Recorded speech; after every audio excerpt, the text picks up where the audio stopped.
Muy buenas noches, estamos de regreso con una nueva edición de Suma Electoral, esta iniciativa que lanzamos desde la televisión pública para ejercitar el análisis y la memoria y así fortalecer la democracia.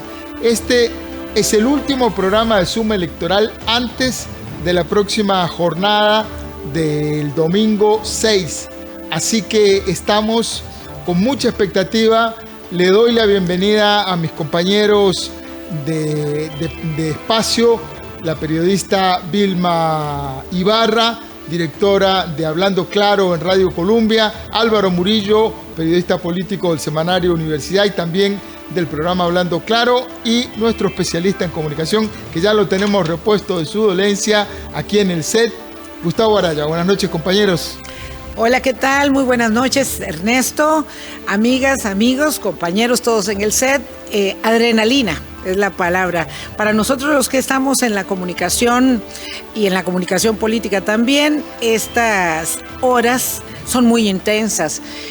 Cuanto más entrevistas, debates, foros, análisis de toda índole y de todo tipo que van mucho más allá de lo que ustedes pueden muchas veces contabilizar en las redes sociales o en los medios tradicionales, pues evidentemente mucho más acopio de información para esta decisión trascendental que nos encontrará el próximo domingo en las urnas una vez más, un privilegio y una gran obligación ciudadana que habremos de cumplir. Buenas noches, Álvaro y Gustavo. Buenas noches, Vilma, Ernesto, Gustavo, ustedes en sus casas. Ganó la CL en Jamaica, ya podemos volver a la discusión política de nuevo, a la campaña que tendremos que resolver, sí o sí, queramos o no, con ánimo o desánimo, pero ciertamente resolver este domingo 6 de febrero. Muchos elementos para ver esta desembocadura de la campaña, cómo llegan los partidos, cuáles son las estrategias, qué disposición tiene el electorado, es parte de este Zoom electoral. Gustavo. Muy buenas noches, muchísimas gracias, un placer estar acá de vuelta, muchísimas gracias por la sintonía, mantenernos, darnos espacio para poder discutir precisamente en temas que son fundamentales para nuestra democracia. Importante esta semana en donde hemos tenido ya definición incluso de varias encuestas, estudios de opinión que nos señalan que, por ejemplo, un 77% de la población costarricense se define o en las últimas 2 semanas, incluso en el mismo día de las votaciones. Esto es una gran responsabilidad para asumirla precisamente en este tiempo y que nos tiene, por lo menos a las puertas de este proceso electoral, con casi 1 de cada 3 personas que todavía no ha tomado la decisión de por quién votar. Y el programa de hoy es nuestra última foto antes de la elección. Y por eso viene muy cargado de contenido y de invitados. En unos minutos vamos a intentar interpretar los resultados de la última encuesta del Centro de Investigación y Estudios Políticos de la UCR, el CIEP, junto a los politólogos Ronald Alpizar y Alfonso Rojas. Más adelante tenemos una nota con la gira que hicimos por Punta Arenas y Guanacaste, tomándole el pulso a los indecisos precisamente. Además, aquí en el piso, el epidemiólogo Juan José Romero nos dará unos consejos prácticos sobre cómo protegernos adecuadamente para ir a votar con el menor riesgo posible.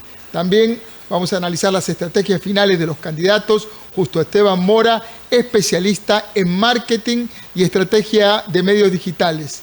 Vamos a presentarles también un emotivo llamado al voto que hizo un grupo de costarricenses notables y a conversar con la presidenta del Tribunal Supremo de Elecciones. Sobre el final del programa vamos a conversar con la geógrafa e investigadora de opinión pública Sharon Camacho y con el sociólogo José Carlos Chinchilla. Como les decía, un programa 2 horas intensas de información y análisis. Vamos de inmediato a nuestra primera sección.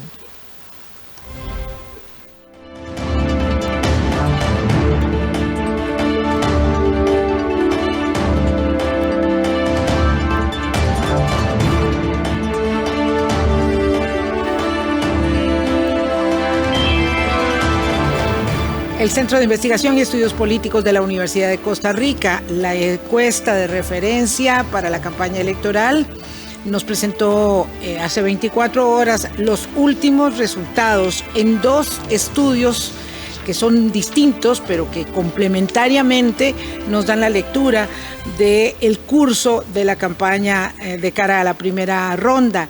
Y de eso vamos a conversar esta noche con Gustavo aquí en el set, y nos conectamos vía Zoom con don Ronald Alpizar, que ya está ahí con nosotros en la vía digital, y me alegra mucho saludarlo, don Ronald, y también nos conectamos hasta Houston con Alfonso Rojas, que también esta noche nos va a ayudar a interpretar algunos de los muchos datos muy ricos que tiene la encuesta.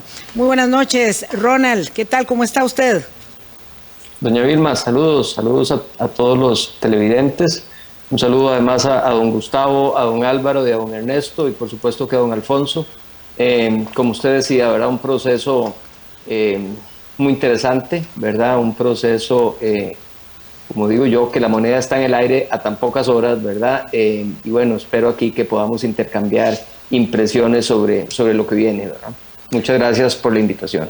Alfonso, qué dicha que pudiste conectarte con nosotros nuevamente desde el proceso, desde las elecciones en Estados Unidos que habíamos conversado acá, justamente en la televisora de Costa Rica, en la televisora estatal, y volvemos a tenerte nuevamente. Buenas noches. Buenas noches, Vilma. Muchas gracias por la invitación. Un saludo a Gustavo, a Álvaro, Ernesto y a Ronald. Y sí, muy emocionados por lo que va a suceder este domingo.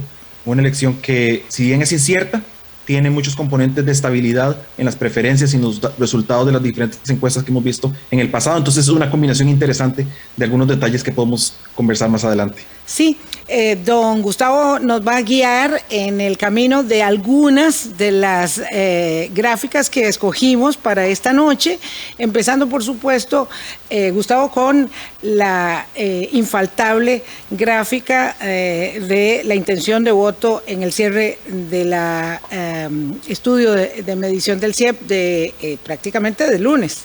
Así es, interesantísimo ver que en este resultado que nos da el Centro de Investigación y Estudios Políticos de la Universidad de Costa Rica, después de tener prácticamente, digamos, un 40%, aproximadamente un 41% en el último estudio, pero 40% de las personas que desde mediados de diciembre hasta aproximadamente la última encuesta que nos dio el Centro de Investigación hace 8 días, aproximadamente nos decía que de ahí no se movían esos indecisos, ¿verdad? Hoy tenemos un 10% menos de personas que dicen estar en indecisión, y los números en términos, por lo menos en los relativos, y esto es muy interesante, siguen dando como resultado un pelotón, por decirlo de alguna manera, de 3 que van encabezando las intenciones de voto. Don José María Figueres con 17 puntos porcentuales, doña Linet Saborido con los mismos 13 puntos porcentuales aproximadamente que ha mostrado en los diferentes estudios, y con Fabricio Alvarado prácticamente, algo que decía ahora Alfonso, con una estabilidad relativa también en los 10 puntos porcentuales. En donde pareciera que hay una pelea fundamental es en ese segundo bloque compuesto por Eliezer Feinsack, Rodrigo Chávez y José María Villalta, que parecieran que es un pelotón que también, digamos, de alguna manera está al acecho.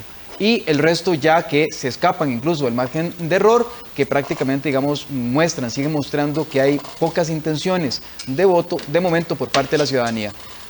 Probablemente la pregunta que todos nos estemos haciendo es, ese 30% que hoy está indeciso, ¿para dónde podría dirigirse eventualmente? No sé, para empezar probablemente con Alfonso. Alfonso, ¿cómo lo ves? ¿Podría quedarse de ese porcentaje de indecisos una parte en abstencionismo? ¿Podría distribuirse de manera equitativa o más o menos igual entre las proporciones que ya hemos visto entre los candidatos? ¿O nos dará la sorpresa que eventualmente todo el mundo espera, ¿no? Ese milagro de que efectivamente este porcentaje se defina mayoritariamente por uno de los candidatos y de repente tengamos un escenario parecido al de 2014. Sí, gracias, Gustavo. Usted plantea un punto que yo creo que da en el clavo de lo que está sucediendo aquí. Y es que cuando se han hecho mediciones, no solamente en Costa Rica, sino en muchos otros países del mundo respecto a este tipo de procesos electorales, las personas tienden a decir que van a votar mucho más de lo que van a votar el día de la elección. Quizás porque en el momento de que les pregunta si van a ir a votar, a muchas personas les da pena decir que no van a votar, o también tienen la voluntad y la intención de votar y el día de la elección algo sucede y sucede la vida, como nos pasa a todos, y no simplemente no sean las condiciones para que la persona vote. Entonces ahí hay que tomar en cuenta eso. Como dice usted, muchas de esas personas que están indecisas están en ese borde en el que un paso más y no votan. Y entonces se acumula esa masa de 30-35% de abstencionismo que hemos tenido en las últimas elecciones. Y sí, efectivamente, el dato más interesante o el dato más claro en esta última encuesta del CIE fue la reducción de 10 puntos porcentuales de la cantidad de personas indecisas. Entonces tenemos en este momento un 31% de las personas que dicen que van a ir a votar que están indecisas por quién hacerlo. Pero además, lo que sucede con ese 10% que bajó de los indecisos es muy interesante porque fortalece algunas candidaturas que pueden empezar a generar un piedra, papel, tijera, un dominó de batallas con los electorados por los otros candidatos. Le planteo un ejemplo. Linet Saborío y Eli Feinsack aparentemente están compitiendo por un sector del voto muy parecido, que es un voto joven de centro derecha urbano. Y entonces, si Eli Feinsack empieza a subir a como lo está haciendo en estas encuestas, puede ser en perjuicio de personas que en otro contexto habrían decidido quizás por Linet Saborío. Similarmente sucede con el caso de Rodrigo Chávez. Rodrigo Chávez parece que es un electorado que podría estarle quitando votos de indecisos a Fabricio Alvarado. Entonces son personas que tenían propensión a votar por Fabricio Alvarado y en el momento en el que deciden por Rodrigo Chávez, entonces ese crecimiento que esperaba Fabricio Alvarado no se consolida. Y entonces, uno lo dice coloquialmente, se cancelan entre sí y eso hace que se mantenga ese grupo de 4 candidaturas que están ahí luchando por los, como yo le digo, los puestos de clasificación, mientras que José María Figueres y Linet Saborío se consolidan en los primeros 2 lugares. Por eso es tan importante la interpretación de los hechos, de los números y no solamente la presentación de los mismos, que es, digamos, en lo que muchas veces nos quedamos. Según esta elaboración, José María Figueres estaría, digamos, en una posición más segura, y poniendo esto entre comillas, en este momento de cara a su opción para pasar a segunda ronda. Me gustaría, Ronald, que usted terciara también en esta discusión. Sí, gracias, doña Vilma. Vamos a ver, yo creo que tenemos un panorama muy cerrado, ¿verdad? Y yo sinceramente, ¿verdad?, no veo una seguridad de don José María Figueres para pasar a la segunda ronda, ¿verdad? Creo que hay 3 candidatos, ¿verdad?, que están ahí arriba, sí, que los conocemos. Don José María Figueres, ¿verdad?, con una intención de voto importante, encabezando todas las encuestas, doña Linet y don Fabricio. Pero en una elección tan ajustada, con un nivel de indecisión tan alto como el que tenemos, a mí me parece que cualquiera de estos 3 podrían pasar a la segunda ronda, o cualquiera de estos 3 podría quedar fuera de la segunda ronda.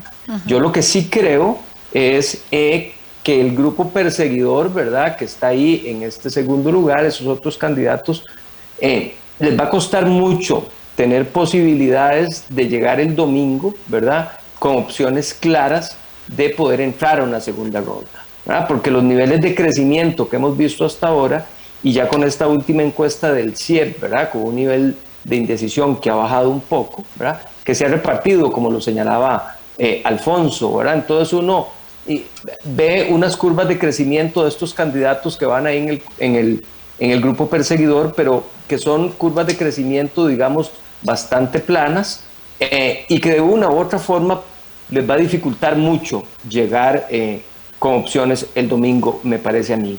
Creo que en consecuencia estos 3 primeros candidatos tienen las opciones.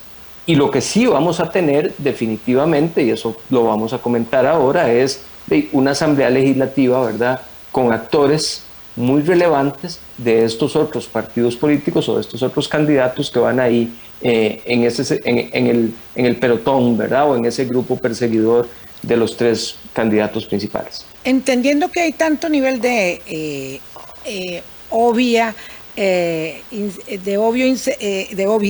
en la incertidumbre, uno podría hacer una proyección, Alfonso, respecto de la gente que va a ir a votar el domingo, considerando esos indecisos, pero también, digamos, lo que se ha venido marcando respecto del abstencionismo. Es difícil, es arriesgado. Sabemos que hay una tendencia en Costa Rica a que el abstencionismo aumente. Eso ha sucedido en los últimos 25 años en el país. Sabemos que la pandemia posiblemente va a hacer que muchas personas prefieran quedarse en la casa y no ir a votar. Pero también, y uno de los datos interesantes que salió en la encuesta del CIEP de ayer, es que el 50% de la población está motivada y entusiasmada con la elección.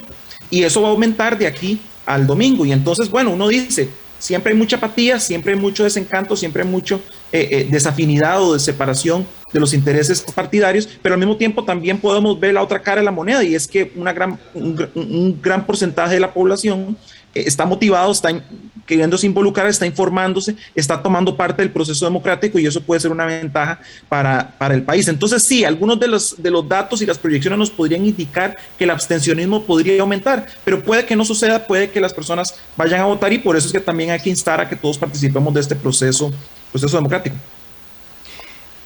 Es importantísimo, y le voy a pedir a José Carlos que si nos puede poner el gráfico en la tabla de datos que aparece de la intención de votos. Yo sé que se ve una lista bastante larga y es difícil de ver, pero créanme que en los resultados de la encuesta de opinión pública del CIEP aparece una tabla, el cuadro número... es el cuadro número 5, en que aparece la intención de voto para diputaciones, y dice que hay 47% de personas indecisas todavía sobre a quién darle su voto para la Asamblea Legislativa.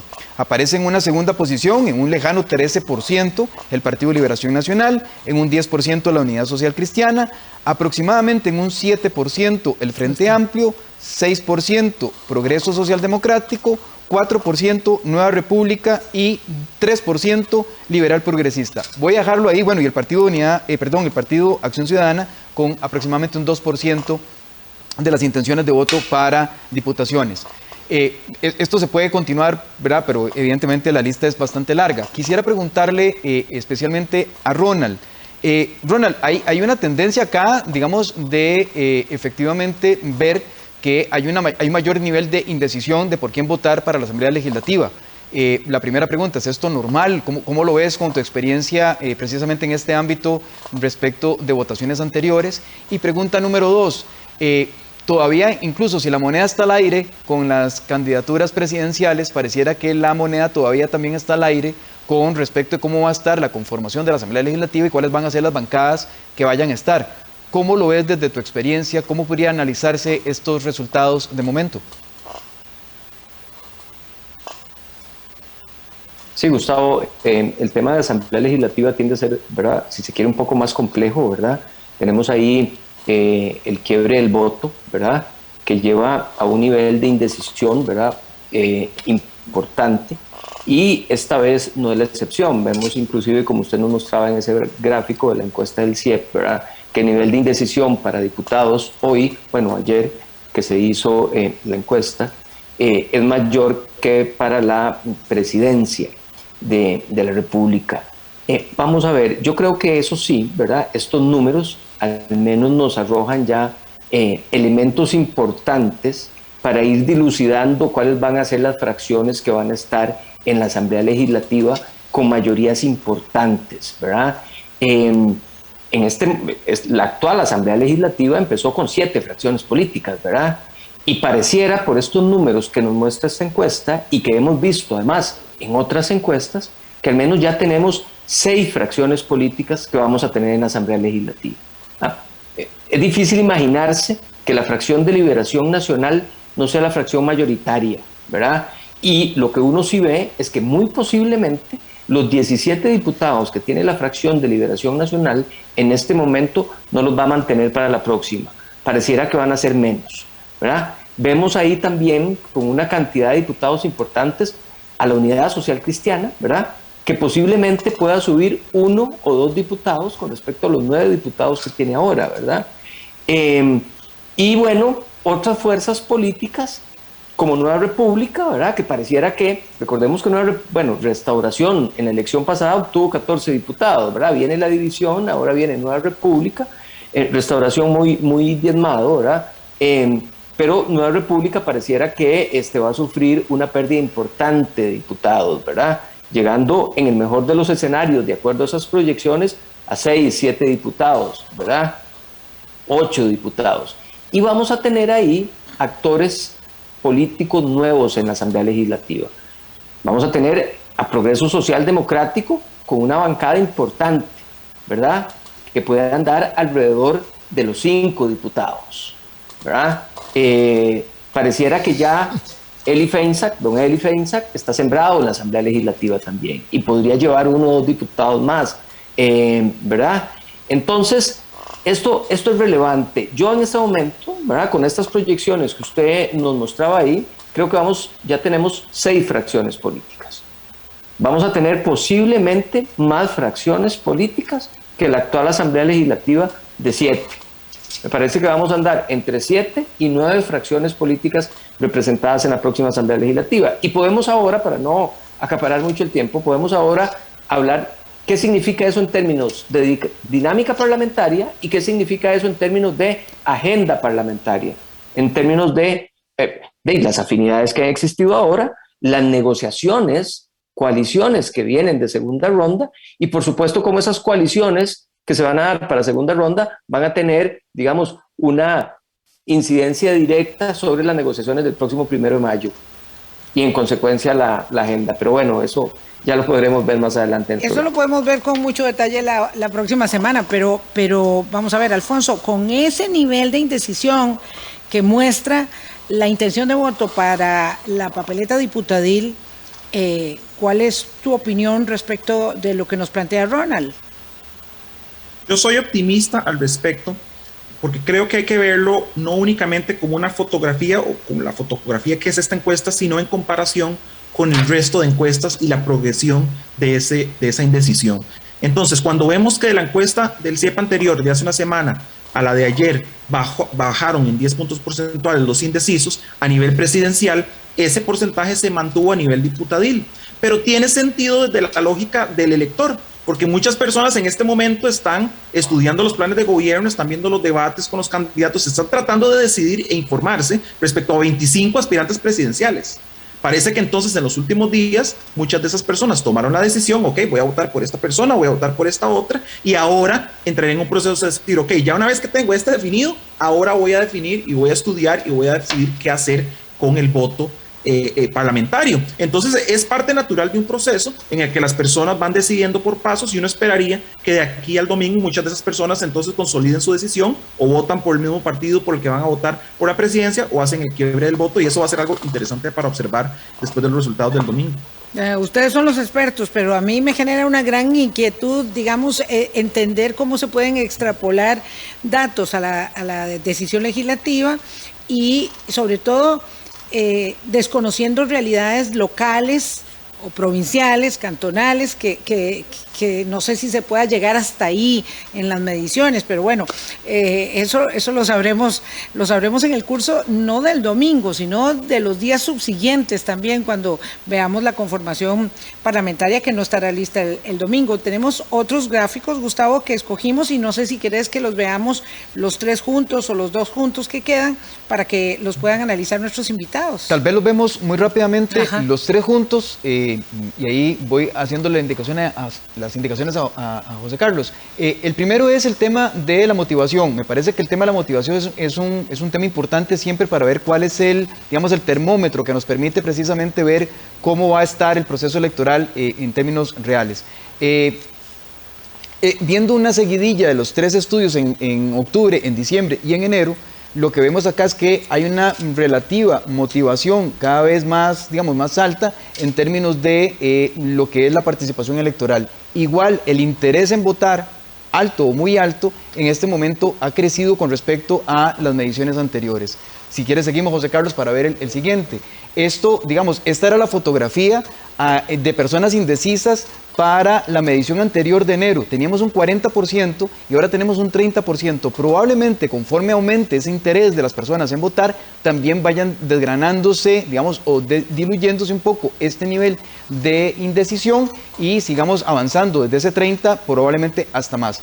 Pero quisiera discutir, sobre todo con Alfonso y con Ronald, el tema de lo que se ha achacado en señalar que hay un movimiento en en el electorado. Esto no se trata de un electorado vacilante, no se trata de un electorado que baila entre diferentes posiciones. No, se trata de un electorado que ante una oferta política de 25 opciones diferentes, muchas de ellas no muy diferenciadas entre unas y otras, le ha costado, digamos, de alguna manera sido difícil hacer esa diferenciación, poder fijarse en una, dos o tres que finalmente son las que vayan a tomar decisión finalmente por alguna de todas y decantarse.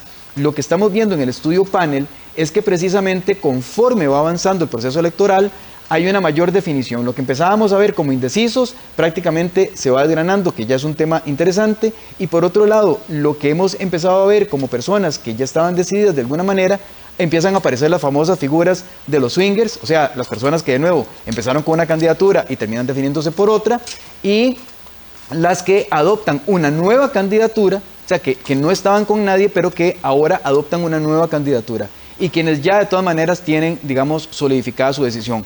Vamos al siguiente gráfico para que veamos esto en términos de la votación ya por candidaturas específicamente.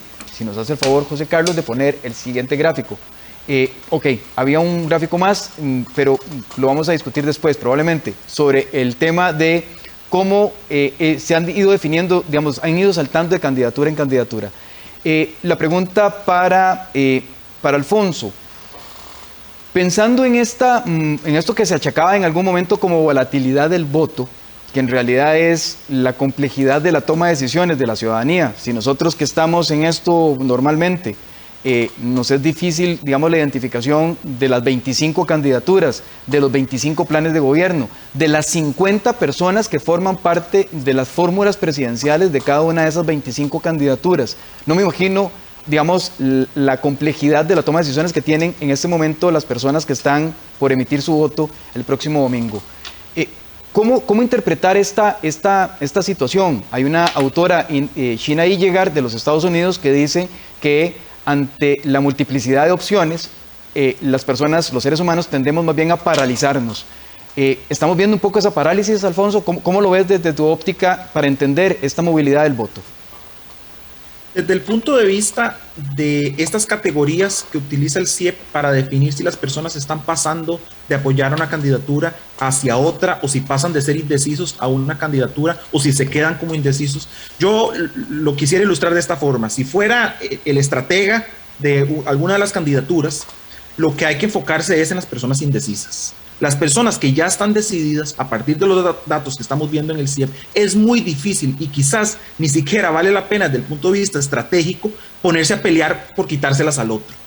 Lo que hay que luchar, o lo que las campañas tienen que luchar en este momento, es por toda esa masa de personas indecisas que tienen propensión a tener atractivo por alguna candidatura en particular, a que se decanten por esa persona. Como les mencionaba antes, dentro de esa masa de indecisos hay muchísimas personas jóvenes en las zonas urbanas, y esas personas, según lo que hemos visto en los estudios, tienen mayor propensión a votar por sea Linet Saborío o por Eli Feinsack. Entonces, los estrategas de esos dos candidatos lo que deberían pensar es cómo jalamos a esas personas indecisas que tienen esa propensión, más que quitarle el voto el uno al otro. Y a la hora, al tratarse de votos, de tratarse de un juego de suma cero, convencer indecisos por mi causa implica menos indecisos para la causa de la competencia. Y entonces eso se manifiesta de manera muy interesante en ese gráfico que presenta el CIEP. Otro tema que sí quisiera mencionar en el caso particular de José María Figueres, que en este momento está liderando, es que históricamente hemos visto que Liberación Nacional, entre más personas se van decidiendo,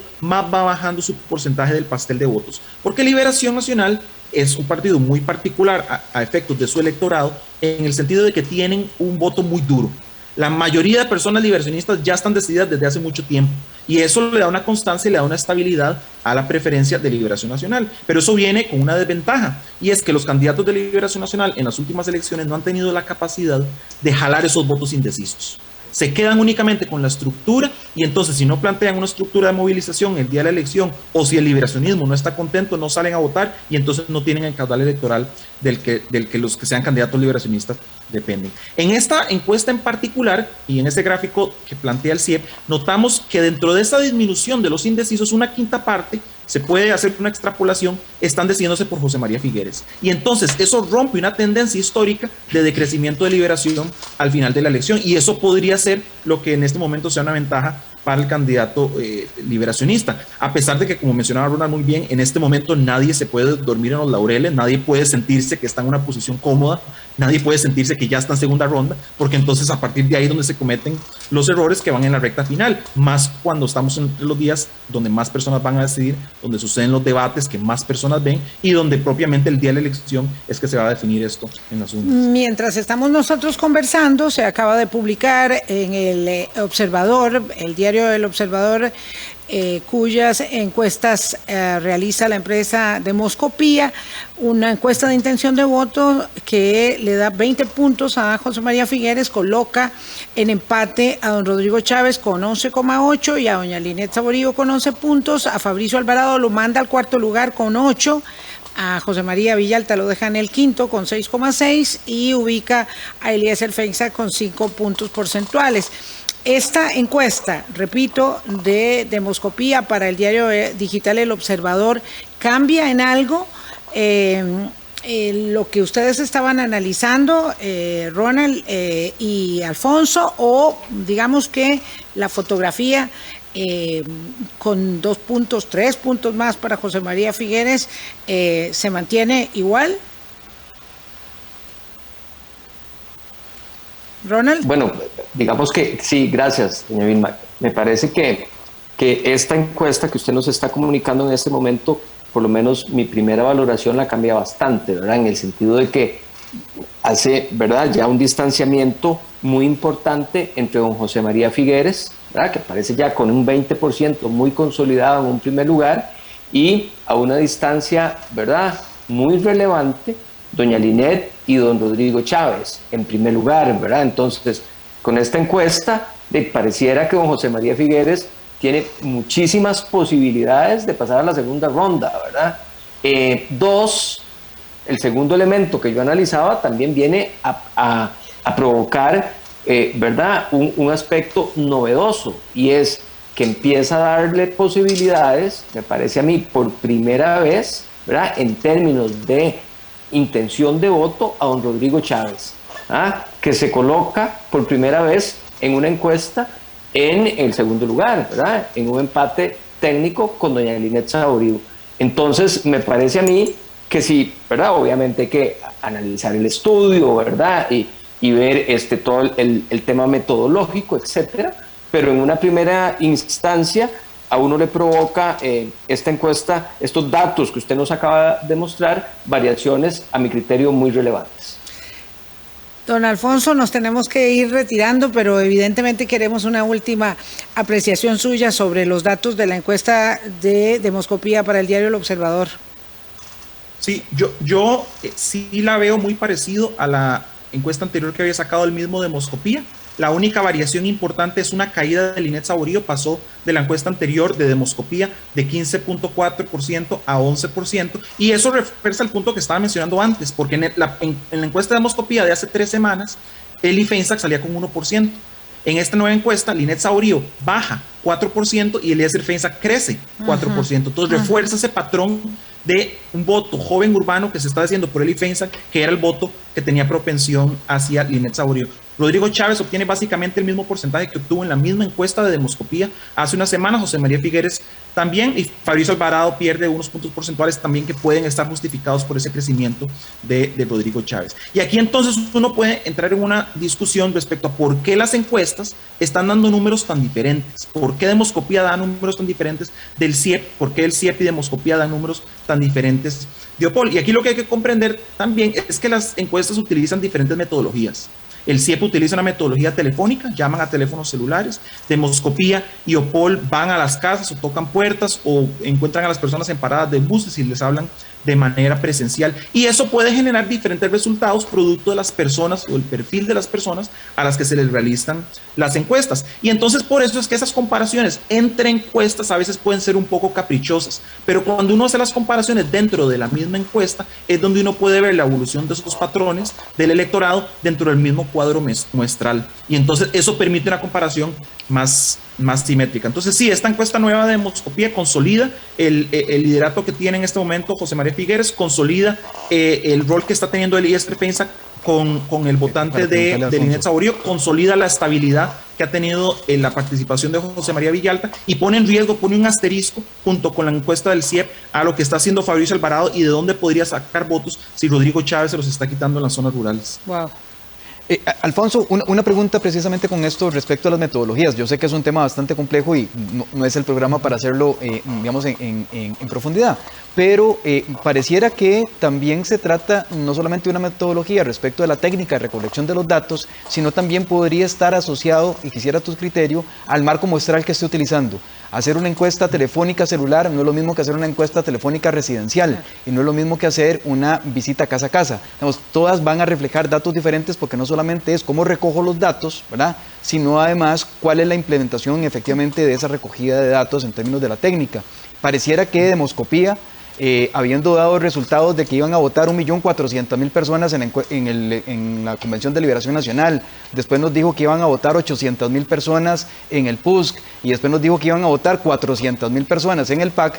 Claramente ninguna de las tres encuestas de Demoscopía acertaron absolutamente en ninguno de los tres casos, y nos está probablemente dando noción de que tienen un marco muestral que podría estar una de dos: o un marco muestral que corresponde a un censo nacional que no es el último, en donde nos refleje la composición urbano, ¿verdad?, el resto del país, pero por otro lado puede ser también que tenga una encuesta de carácter telefónico residencial, o una mezcla entre residencial y telefónica celular. ¿No te parece que hay ahí un sesgo de la metodología que efectivamente, digamos, y Demoscopía se sale de toda la lógica planteada por lo menos por los estudios que son, digamos, de representación de mayor cantidad de personas a nivel nacional?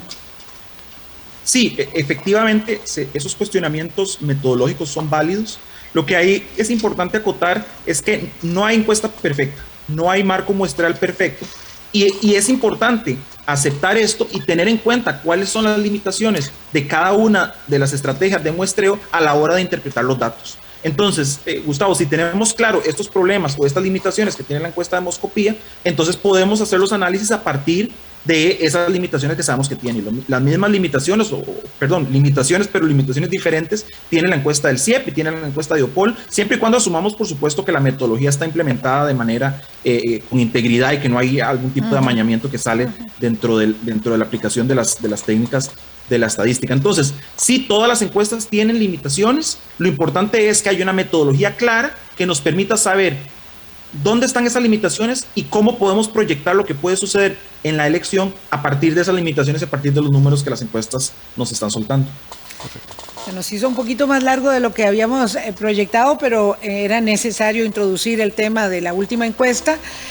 A partir de la medianoche, poquito más de 3 horas, entramos en veda publicitaria y tampoco se pueden dar a conocer nuevos estudios de opinión. Por lo tanto, esta es la última fotografía que tenemos de previo a el domingo. Muchas gracias, Ronald, Alfonso. Nos vemos pronto.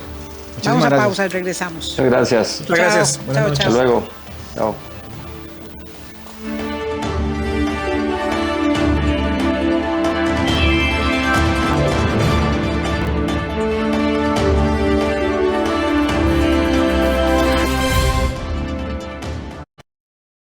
¿Solo por esto decidiste desafiarme? Yo no soy tu enemigo. Va a ser así por toda tu vida. Ya no harás como yo, mejor ríndete. Si trabajas como modelo, ganarás mucho dinero. Con permiso. Con permiso. ¿No te da vergüenza? Ya deja a la pobre chica. Los sueños son difíciles de alcanzar. ¿Sueños? Se enredan con el corazón. Eso es lo que hacen los sueños. Es el problema. Amor que te hace llorar.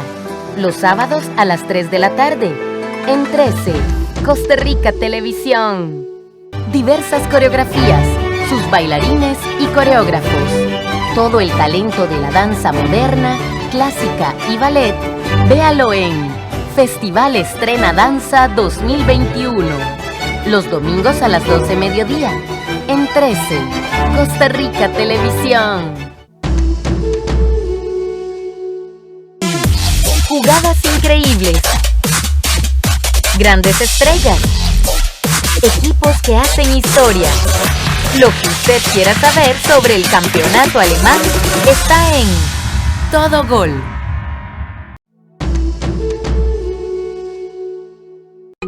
13 Costa Rica Televisión presenta Consulta en Directo, el programa en vivo donde vos preguntas y un especialista en salud te responde. Todas las semanas, un especialista distinto abordará un tema nuevo. ¡Espéralo!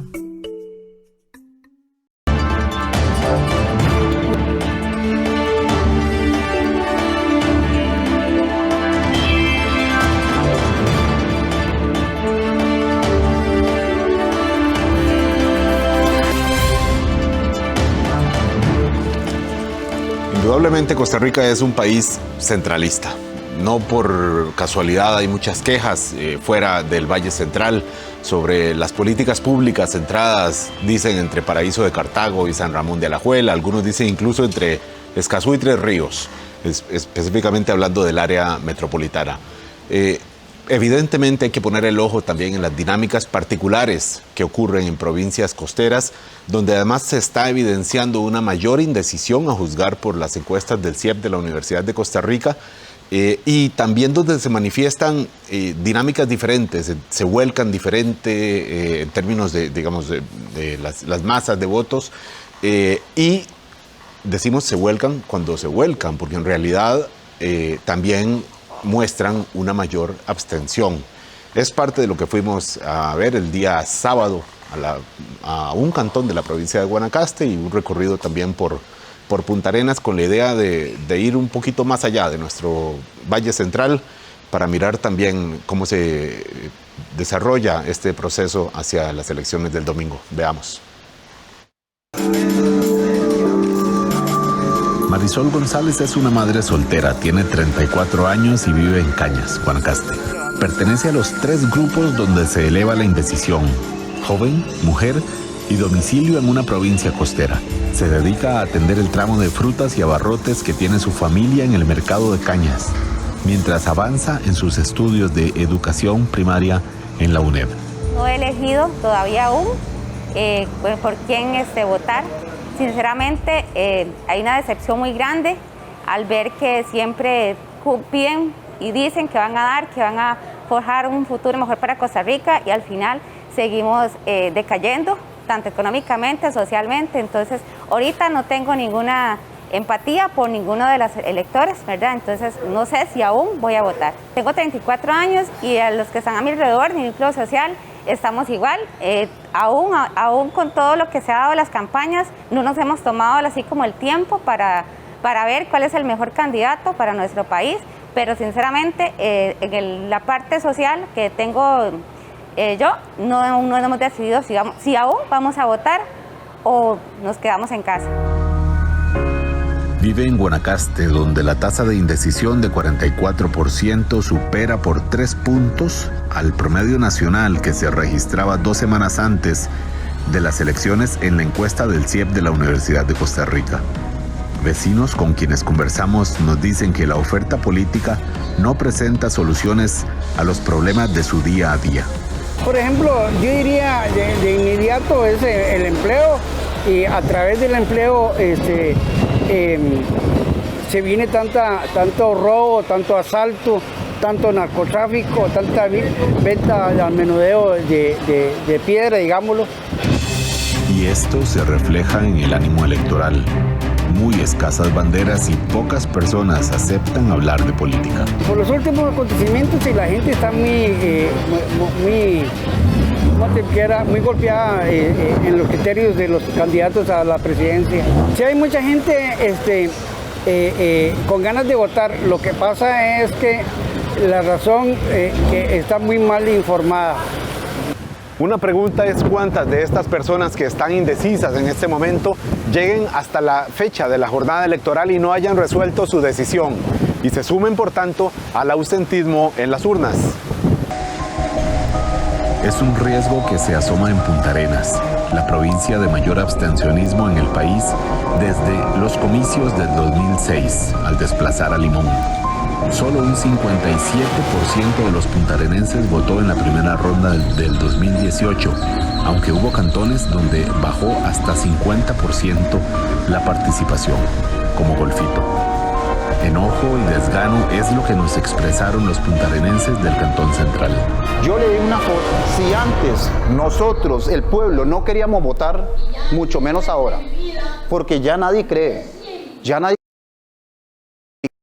Yo le digo una cosa, en todos mis años solo una vez he votado, pero en vez de darnos soluciones nos dan impuestos.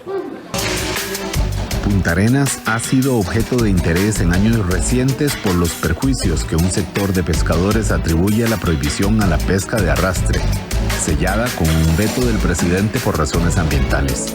El problema es que las alternativas no se ven y una parte de los puntarenenses están dispuestos a cobrarlo en las urnas. En esta región Pacífico Central la pobreza supera el 30%. Un fuerte aumento en los indicadores de la inseguridad ciudadana, de los crímenes, registra la provincia y específicamente el cantón Punta Arenas, ligado en buena medida al desempleo por la crisis que acusa el sector pesquero, que por supuesto es importantísimo aquí en esta provincia, pero también por la reducción del turismo, por la caída de visitantes tanto extranjeros como nacionales. Esto es en buena medida lo que nos señalan muchos de los testimonios que hemos recogido acá en esta visita y que hacen bastante probable, por lo que indican, que se vuelva a repetir un alto abstencionismo. Siempre es como una provincia abandonada. Nunca la han tomado en cuenta ningún gobierno, la verdad. Aquí no hay fuentes de trabajo, aquí prácticamente muchos estudiantes han tenido que salir fuera de la provincia porque aquí no hay fuentes de trabajo y los pocos negocios que hay, muchos los han cerrado por lo mismo, porque digamos la economía aquí en el puerto no está bien. No voy a votar. No voy a votar porque ninguno ha puesto como el interés tal vez a la provincia de Punta Arenas. Todo es siempre San José, Heredia, Cartago, Alajuela y Punta Arenas, Guanacaste y Limón son las que siempre dicen vamos a hacer y a la hora no hacen nada. Es evidente que esto no es una encuesta, no son testimonios representativos de la población en Cañas o en Punta Arenas donde estuvimos, son testimonios aleatorios de nuestro recorrido, sustentados con algunas cifras ciertamente que se muestran ahí y que evidencian dinámicas diferentes en las provincias costeras, en zonas rurales, cuando se habla de las periferias. Vamos a comentar un poco esta dinámica distinta con Sharon Camacho. Ella es geógrafa y también hace investigación en ciencias políticas, es parte del CIEP de la Universidad de Costa Rica también, y con José Carlos Chinchilla, que es sociólogo, para hablar un poco también de esta cultura del voto y las dinámicas según qué región y cómo se comporta en las urnas, que es la expectativa que tenemos para este próximo 6 de octubre. Buenas noches, Sharon, hasta Cariari de Pocosí. Buenas noches, Álvaro, y a todas las personas que nos ven esta noche. Y bueno, sí es un placer y muy importante también pues estar discutiendo estos temas a tan pocos días de la elección y que en esta dinámica electoral tan particular. No solo es de una región fuera del Valle Central, sino que es mujer joven, lo cual le agrega una mirada más. Y bueno, además es, por supuesto, investigadora en la Universidad de Costa Rica y de la Universidad Nacional. También nos acompaña aquí don José Carlos Chinchilla. Buenas noches. José Carlos. Buenas noches. Disculpe, estaba muy concentrado. Estaba pendiente de la cámara. Sí, Muchas gracias por estar con nosotros aquí en los estudios de Canal 13. Y vamos a mantenernos, también la conversación vía remota, como decía, con Sharon. Quisiera primero una idea general, Sharon, cuando decimos la periferia, las provincias costeras, ¿cómo podríamos caracterizar el comportamiento electoral en relación con lo que ocurre en el Valle Central? Que ocurren, por supuesto, muchas cosas, pero en términos generales, ¿cómo puede uno hacer una diferencia de este ambiente electoral al que apenas nos asomamos con esta visita que hicimos en relación con lo que está ocurriendo acá en la meseta central? Claro, Álvaro. Me parece que este material y este video, las opiniones de las personas definitivamente calzan muy bien en lo que se ha venido estudiando y las investigaciones que hemos venido realizando para caracterizar un poco lo que es el comportamiento y el voto desde una perspectiva del territorio, desde lo local y en este caso desde lo que son las periferias. En Costa Rica hemos pasado a tener una distribución relativamente homogénea de los apoyos hacia los partidos políticos, ¿verdad? Cuando teníamos aquel bipartidismo, donde, ¿verdad?, sus partidos tenían una penetración territorial bastante homogénea, a venir experimentando una concentración o una localización de esos apoyos más localizados. Desde esta división que ha sido bastante notoria, al menos en las dos últimas elecciones, entre el centro y la periferia.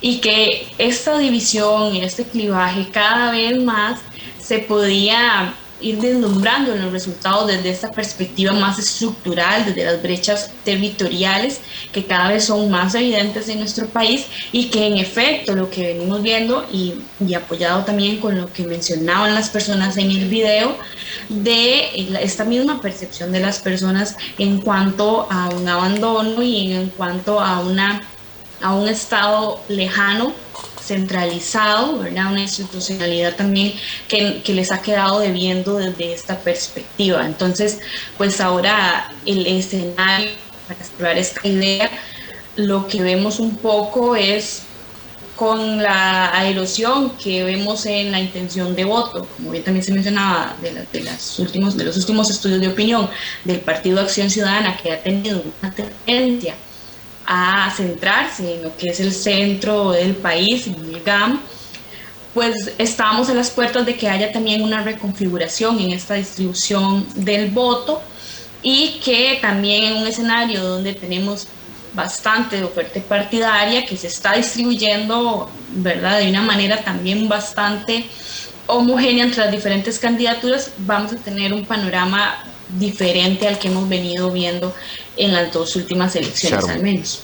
Sharon, vos decís un panorama diferente. Aquí, desde una mirada sociológica, pero por supuesto con la vista puesta en un proceso electoral, José Carlos, ¿cómo puede usted ver la respuesta, digamos, con esta idea de abandono, de alguna forma, que está instalada en una parte de la población que vive en las costas, en relación con algo que lo sienten como que eso se decide allá en San José? ¿Cómo puede verse, digamos, sociológicamente hablando, más allá del comportamiento numérico luego de los resultados electorales? Estamos hablando de que se afianza la idea esta de la costa y la rica que se ha mencionado en otros momentos. Bueno, yo creo que ese elemento existe, pero el asunto es todavía más grave. Es sumamente grave porque estamos frente a una democracia asediada por la exclusión de la ciudadanía, por la exclusión que hace objeto la clase política de no escuchar a la gente. Este hecho de que la clase política no escucha a la gente genera un desencanto, genera una deslegitimación del sistema en parte, de ahí que tengamos un 34%, por ejemplo, de gente que no participó en las elecciones anteriores, y 30 y 31 del 2010 y del 2014. Digo esto porque pareciera que las circunstancias en que estamos hoy en día, el nivel de no participación se va a incrementar significativamente. Y el número de indecisos que hoy aparecen en las distintas encuestas, en realidad va a ser mucho más reducido su participación. De tal manera que la explicación de por qué la gente no quiere participar, de por qué la gente está indecisa, es porque se sienten excluidos de la sociedad, de los logros de la sociedad. Y es que eso genera, como lo dice Zygmunt Bauman, una especie de humillación a la gente. La gente se siente desconectada del sistema. Y esto es sumamente grave, porque si algo le ha permitido a esta sociedad aspirar, digamos, al desarrollo social, económico, al tener una cierta paz social, es porque la gente ha creído todavía en el sistema político y en las normas que nos rigen. En este momento, probablemente mucha gente está pensando si tiene sentido participar en política, porque se ha sentido excluida la gente de la política, porque hemos tenido en la Asamblea Legislativa y en el sector que toma decisiones una actitud de no escucha hacia las demandas de la gente, hacia las demandas de los distintos sectores, y eso genera una condición muy compleja para la democracia. El peligro de que la democracia no sea incluyente y participativa va a tener una serie de daños colaterales sumamente graves si no logramos hacer clic y entender que hay que reconocer que tenemos que entrar en un proceso social, político, cultural de cambio hacia una democracia más inclusiva y participativa. A esto que menciona usted, quisiera agregarle desde el punto de vista de la ciencia política, Gustavo, es evidente, somos un país centralista, centralizado mucho, a pesar de algunos esfuerzos, Gustavo, por digamos, fortalecer los gobiernos locales, y ciertamente han ido ganando bastante poder, mucho, incluso dentro de algunas organizaciones como el Partido de Liberación Nacional. Es de esperar que se profundice o que se incremente de una manera significativa la abstención, considerando que, ya lo dicen las encuestas, es ahí donde hay más indecisión, y puede que llegue en algún momento, al momento de la urna o al domingo 6, y que la gente diga, no, mire, no pude decidirme, no pude, y la verdad es que si no me decidí, pues no voto. Gustavo. Yo te diría que sí, Álvaro. Temas interesantísimos que tocaba, por ejemplo, Sharon ahora, en donde ya no solamente se explica por una única variable, como hacíamos antes, de tratar de entender el abstencionismo vinculado al índice de desarrollo humano, ¿verdad? Las poblaciones más pobres eran las que menos participan del proceso electoral, sino que hay una serie de circunstancias más, precisamente como decía José Carlos, hay, digamos, toda una cultura de exclusión y de sentirse excluidos y de sentirse personas, digamos, de menor categoría de las que nos ubicamos en el Valle Central. Yo le agregaría otros fenómenos que a nivel político se vienen presentando.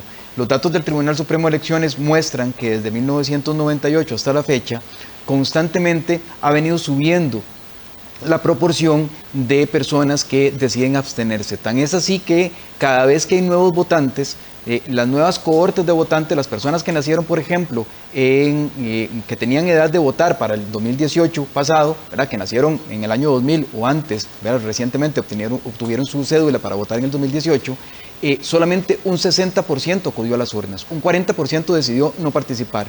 Pero cuando vemos entonces que no solamente esas nuevas cohortes de votantes cada vez son más abstencionistas, sino que las personas que nacimos antes, participábamos más antes de la política, pero cada vez más nos volvemos también más abstencionistas, nos damos cuenta de que hay una tendencia efectivamente que hace pensar que ese abstencionismo crece. Si le sumamos a eso el fenómeno que veíamos ahora, desde el punto de vista político, donde hay partidos que, yo insisto, son completos pero no suficientes, ¿verdad? El candidato termina gustando pero no tanto como para mover a la gente.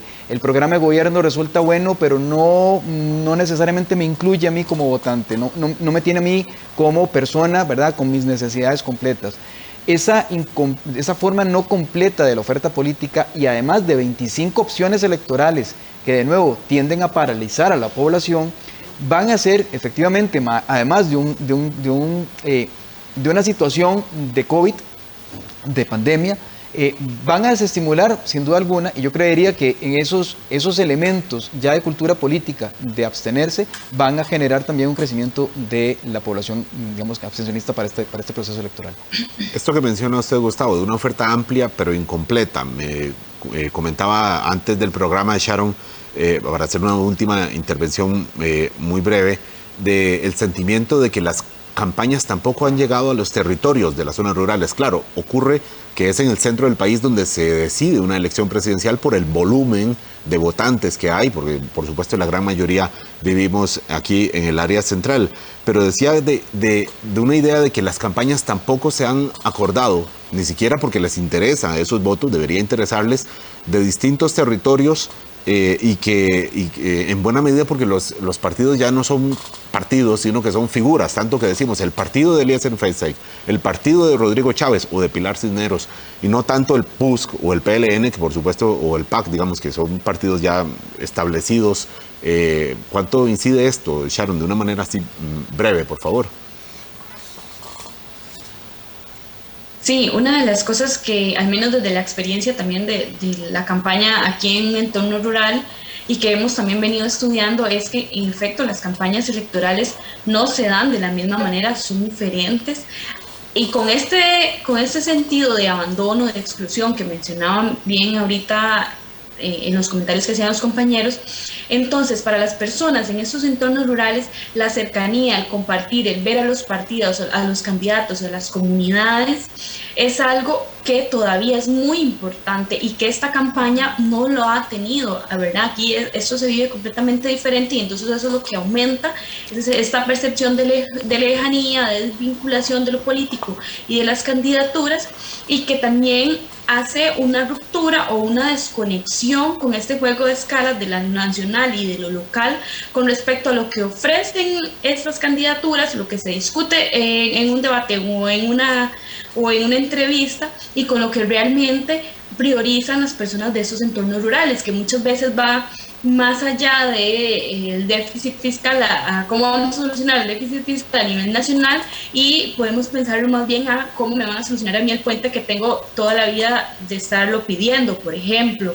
o de cómo van a arreglarme mi pensión, que es de lo que yo necesito para vivir. Entonces es un poco pensarlo desde esta perspectiva más local y que no se le está llegando a las personas, y que en efecto entonces, ya para cerrar un poco, este escenario de alta incertidumbre, de alta indecisión, de volatilidad localizado en las zonas rurales, se profundiza con este descontento, con esta percepción de abandono, que lo que vemos es que hay una recurrente búsqueda entonces de esta opción de cambio para creer y para confiar, pero que entonces esto nos lleva a un escenario de un voto más emocional, donde lo que vemos es que hay un porcentaje importante de personas que dicen que se va a decidir en ese último momento, prácticamente en la urna, y que entonces esto lo que nos pone es un escenario en donde la capacidad de penetración de los partidos políticos, esta capacidad territorial de estar en las comunidades y de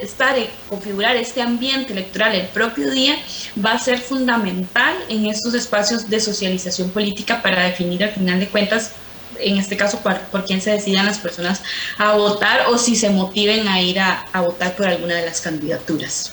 Muchas gracias, Sharon. Un saludo a todas las personas de Pocosí, Distrito Cariari, ahí también. Muchas gracias a usted, a don José Carlos, por estar con nosotros aquí. Vamos a corte.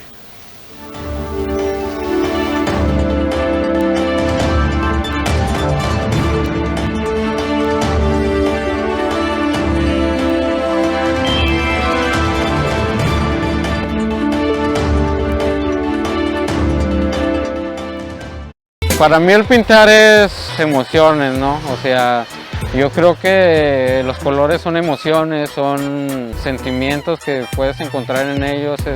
En lo personal es algo que llegó a cambiar mi vida totalmente, ¿no? Encontré una paz interior. Arte Esquina con los viernes a las 9:30 de la noche, aquí en 13, Costa Rica Televisión. La cara más emocionante del deporte, entrevistas a estrellas y reportajes de todo el mundo. Todo deporte. Lo que sabemos de la vida lo encontramos en el deporte. Los domingos a las 8:45 de la noche. En 13, Costa Rica Televisión. Ciencia, naturaleza, avances tecnológicos, la diversidad biológica. Todo eso y más en Dominio Documental. Los jueves a las 10 de la noche y los domingos a las 10 de la mañana. Aquí en 13, Costa Rica Televisión. Reflexiones, fantasía, dolor y romance en Cine en Cortos. El domingo a las 11 de la mañana. Aquí en 13, Costa Rica Televisión. de cerca a las mujeres que marcan un rumbo en América Latina. Soy Joanny Sánchez. Hola, soy Natalia Orozco. Somos Fuerza Latina. Eso, Fuerza Latina. Cada quien con su forma de abordar las cosas. Estaremos recorriendo América Latina en busca de las mujeres que desde sus comunidades, sus pueblos, sus ciudades están inspirando el mundo. Felices, empoderadas, con una motivación, con una esperanza de vida. Esto es increíble. Este es un viaje para conocer sus luchas, sus retos, sus logros. Acompáñanos a encontrar Fuerza Latina, los domingos a las 2 de la tarde, solo en 13. Costa Rica Televisión. Hay un lugar donde el tiempo se detuvo, donde los éxitos de la música en español nunca pasan de moda y donde los grandes intérpretes de los 70s, 80s y 90s nunca envejecen. Musicales del 13, tu programa con los clásicos de siempre, pero ahora con nueva imagen. Los sábados a las 9 de la noche, solo por 13. Costa Rica Televisión. Hola América Latina, aquí estamos una vez más junto a mí y siempre, como no, con nuevas recetas también. Brasileña de origen alemán, Sabine Weck lleva en sus venas la pasión por la cocina. De su abuela aprende la repostería, de su abuelo botánico, el mundo de las plantas. Una trayectoria vital impresa en su arte culinario que nos transmite en Con Sabor y Saber, los sábados a las 2 de la tarde, aquí en 13, Costa Rica Televisión.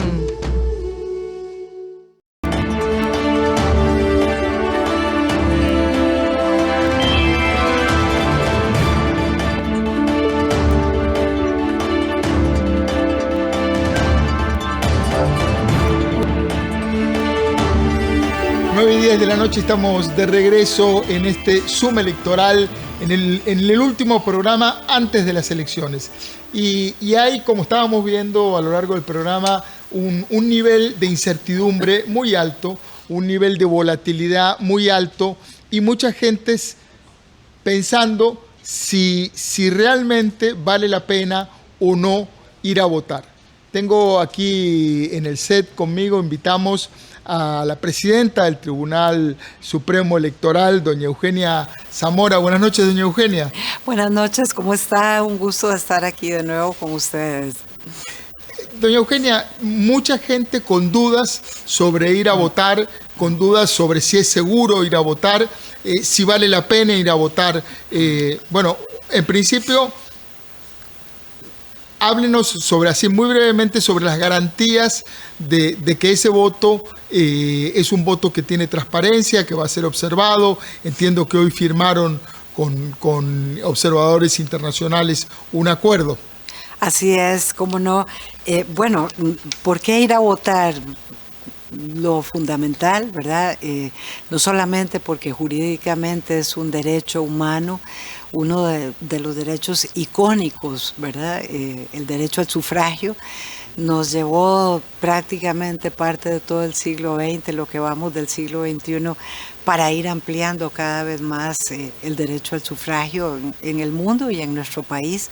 Pero fundamentalmente, además de que es una obligación y un derecho, una obligación cívica ciudadana, porque estaremos eligiendo al gobierno nacional y al gobierno legislativo que van a regir nuestros destinos los próximos 4 años, de 2022 a 2026.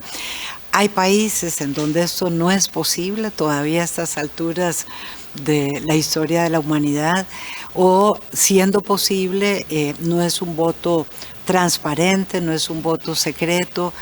Tenemos un país de libertades, tenemos ciertamente muchos problemas como otras latitudes, pero es un país de libertades el que tenemos y podemos acudir tranquilos a las urnas sabiendo que podremos emitir nuestro voto con todas las garantías para que esa elección refleje la voluntad popular expresada en las urnas.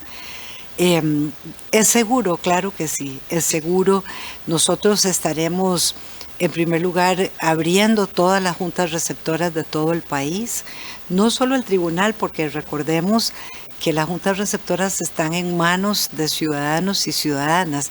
El tribunal organiza las elecciones, supervisa, administra, pero las elecciones son hechas por nosotros y por nosotras los y las costarricenses, que van a estar presentes con más de 100,000 personas, agentes electorales involucrados, y entre ellos misiones de observación electoral de altísimo nivel. Hoy firmamos, como decía usted, el acuerdo con la Organización de Estados Americanos.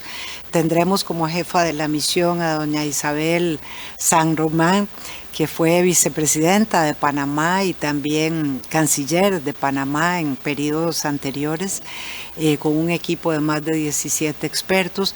Y también tendremos a los observadores de nuestros organismos electorales pares. Todos integramos la Unión Interamericana de Organismos Electorales, de manera que esa es también una observación experta, ¿verdad?, en donde ellos van a centrarse en una serie de temas que conocen, al igual que el Tribunal Supremo de Elecciones de Costa Rica. Doña Eugenia, alguna gente, bueno, usted habló de la seguridad, es seguro desde el punto de vista jurídico, desde el punto de vista que no hay persecución, es seguro desde el punto de vista sanitario. Mucha gente en los centros de votación, ahora vamos a tener a un epidemiólogo que nos va a dar unos consejos prácticos de cómo cuidarnos, cómo se va a cuidar el proceso puertas adentro de las escuelas y el transporte del material electoral. Bueno, nosotros hemos estado en coordinación desde el año antepasado con las autoridades de salud, concretamente el Registro Electoral y el Ministerio de Salud y sus respectivas dependencias han estado coordinando todos los lineamientos y todos los protocolos que han acompañado, inclusive no solo ahora el proceso electoral, sino aún antes de la convocatoria, porque recordemos que a fines del 2020, principios del 21, los partidos tenían que entrar en sus procesos de renovación de estructuras. De manera que hubo convenciones en donde se estuvieron renovando las estructuras. Posteriormente los partidos pasaron a la etapa de asambleas para elegir a sus respectivas candidaturas a la presidencia y a las diputaciones, que es lo que vamos a elegir este domingo.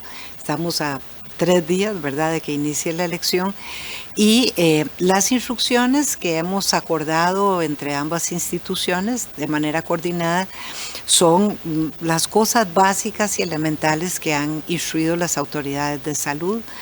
En primer lugar, utilizar mascarilla. En segundo lugar, sanitizar las manos. En tercer lugar, evitar aglomeraciones, guardar las distancias entre las filas, ¿verdad?, si se llegara a una hora en donde hubiese fila. Por eso insistimos mucho en que vayamos temprano, ¿verdad?, que no dejemos la votación para el mediodía o después del mediodía, que es cuando históricamente ha habido más afluencia de votantes. De manera tal que el voto, dice nuestro código electoral, se emite durante 90 segundos, minuto y medio. Tardamos más en un supermercado, tardamos más en las ferias del agricultor, en una farmacia, en los restaurantes o en fiestas, ¿verdad?, porque alguna gente asiste a fiestas.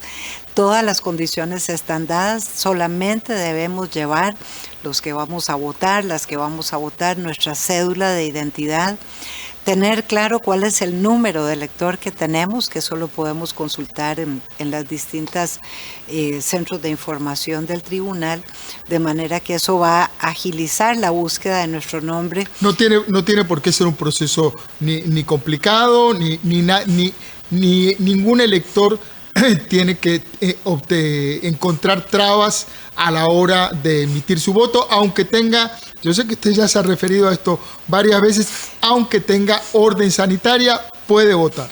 Nadie lo puede tener. O que tenga síntomas, es correcto, no tiene por qué ser distinto a como ha sido. Esta ha sido también la lección aprendida de elecciones en otros países de la región. Ninguna autoridad, ya sea del tribunal o ninguna otra autoridad presente, incluidos los miembros de la Junta Receptora de Votos, pueden impedirle a ningún elector, a ninguna electora ejercer su derecho al sufragio. Nada más el llamado que hacemos es un llamado a acudir a las urnas. Tenemos 12 horas de las 6 de la mañana a las 6 de la tarde. La mayoría de los centros de votación están muy cercanos a nuestro hogar, a nuestro domicilio. Son pasos, en algunos casos escuelas a la vuelta de nuestra casa, en otros casos pocos kilómetros, porque el sistema de distritación electoral costarricense es magnífico, ¿verdad? Distribuimos a los electores de manera que estén muy cerca, excepción hecha, por ejemplo, de los compatriotas en Alto Telir, en Talamanca, en donde si tuvieran que caminar a un centro de votación, son a veces más de 48 horas a pie o a caballo. Entonces el centro se instala en Alto Talamanca para que no tengan que hacer esos desplazamientos. O la gente de las islas del Golfo de Nicoya, Isla Venado, Isla de Chira, porque la entrada y salida del material depende también de la llegada de la lancha y de las horas de la marea alta o la marea baja. Pero el resto del país no tenemos ninguna razón técnica por la cual no acudir a las urnas. Queda hecha la invitación, doña Eugenia Zamora, presidenta del Tribunal Supremo de Elecciones. Le propongo que escuchemos, ahora voy a conversar con Juan José Romero, epidemiólogo de la Universidad Nacional, que nos va a dar un par de tips muy concretos sobre cómo cuidarnos. Voy a conversar con él. Buenas noches, Juan José. Muy buenas noches, muy buenas noches. Es muy interesante escuchar las palabras de doña Eugenia, que nos invita efectivamente a votar y a tratar de realizarlo de la manera más segura posible. Denos un par de consejos, así como para ir a la guerra, ¿cómo hacemos para protegernos, que nadie se sienta inseguro, que todo el mundo vaya con el corazón feliz a votar? Bueno, es fundamental el uso de la mascarilla. Aquí traigo 3 diferentes tipos de mascarillas. Para las personas que están con orden sanitaria porque tienen una COVID positiva o porque son personas que habitan con personas que tienen un diagnóstico de COVID positivo, sería muy recomendable utilizar mascarillas de alto nivel de protección. En este caso, por ejemplo, una mascarilla KN95, pero que tiene que ser correctamente aplicada, digamos puesta. Entonces, tenemos que utilizarla siempre manejándola de las tiritas, ajustándola de manera que quede bien en el mentón, sobre el área de los cachetes y ajustando el clip que trae la mascarilla, de manera que nosotros inclusive cuando nos ponemos los anteojos es evidente que no tenemos vaho que queda en los anteojos.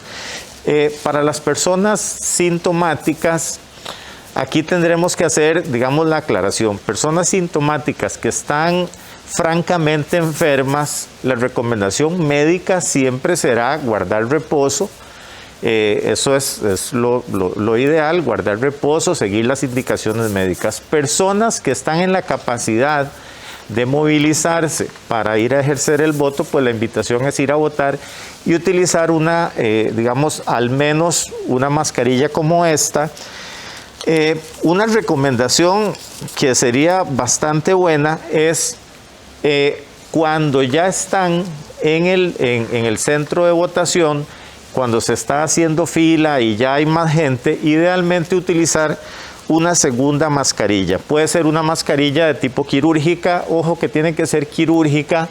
Hay muchas que se venden que no son quirúrgicas, esta es quirúrgica, la cual nosotros nos vamos a ubicar por encima de la mascarilla KN95 y la vamos a ajustar igual en el clip superior y también asegurándonos que nos tape el mentón. Esto va a hacer que nosotros le demos más seguridad a las personas que nos están rodeando, en el sentido de que es la persona que está contagiada o la persona que habita con la persona contagiada y que todavía no tiene un diagnóstico, pero que podría ser un contagiado probable. Las personas que no son, que esperamos que no estemos contagiados para ese día, igual podríamos extremar medidas y utilizar este tipo de, digamos, de doble mascarilla si queremos incrementar la seguridad. La otra podría ser utilizar únicamente la mascarilla KN95 o, y aquí yo tal vez voy a decir algo que a alguna gente le puede parecer extraño, podría utilizar una mascarilla de tela, pero no es cualquier mascarilla de tela, y esto hay que dejarlo claro. Es una mascarilla de tela de 3 capas con las telas adecuadas, de las cuales una de las capas es antifluidos y que nos vamos a ubicar igualmente de la forma correcta. Algunas mascarillas de estas tienen, digamos, el hilo un poco largo y entonces por eso se baila en la cara. Entonces la idea sería, digamos, yo por ejemplo a esta le hice unos nuditos de manera que me ajusta más fuerte en la cara.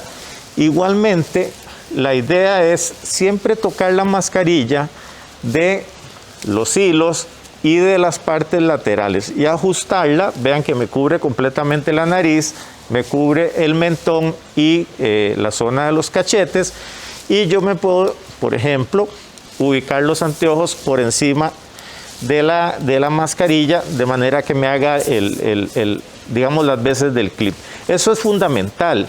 Guardar la distancia, ir en burbujas.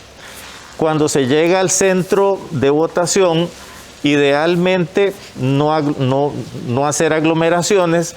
Y una cosa que puede ser importante es, por aquello de que no haya suficiente, digamos, alcohol, jabón. Hay en muchas escuelas, ahora afortunadamente tenemos los puestos de lavado de manos, pero bien podríamos jalar nuestro tubito de alcohol en gel, que lo podemos echar en la bolsa de la camisa, en la bolsa del pantalón, y cuando llegamos al sitio pues podemos desinfectarnos, y una vez que salimos también podemos volvernos a desinfectar. Son cosas muy básicas, y si fuera posible portar nuestro propio lapicero para no tener que utilizar el lapicero que otras personas hayan utilizado. Entonces son consejos muy sencillos. Y ya para terminar, si por alguna razón debiéramos de utilizar transporte del que ofrecen los equipos de los partidos para desplazarnos a votar, por suerte vamos a tener muy buen tiempo, es lo que esperamos. Entonces siempre las ventanas bien abiertas, las ventanas del carro bien abiertas,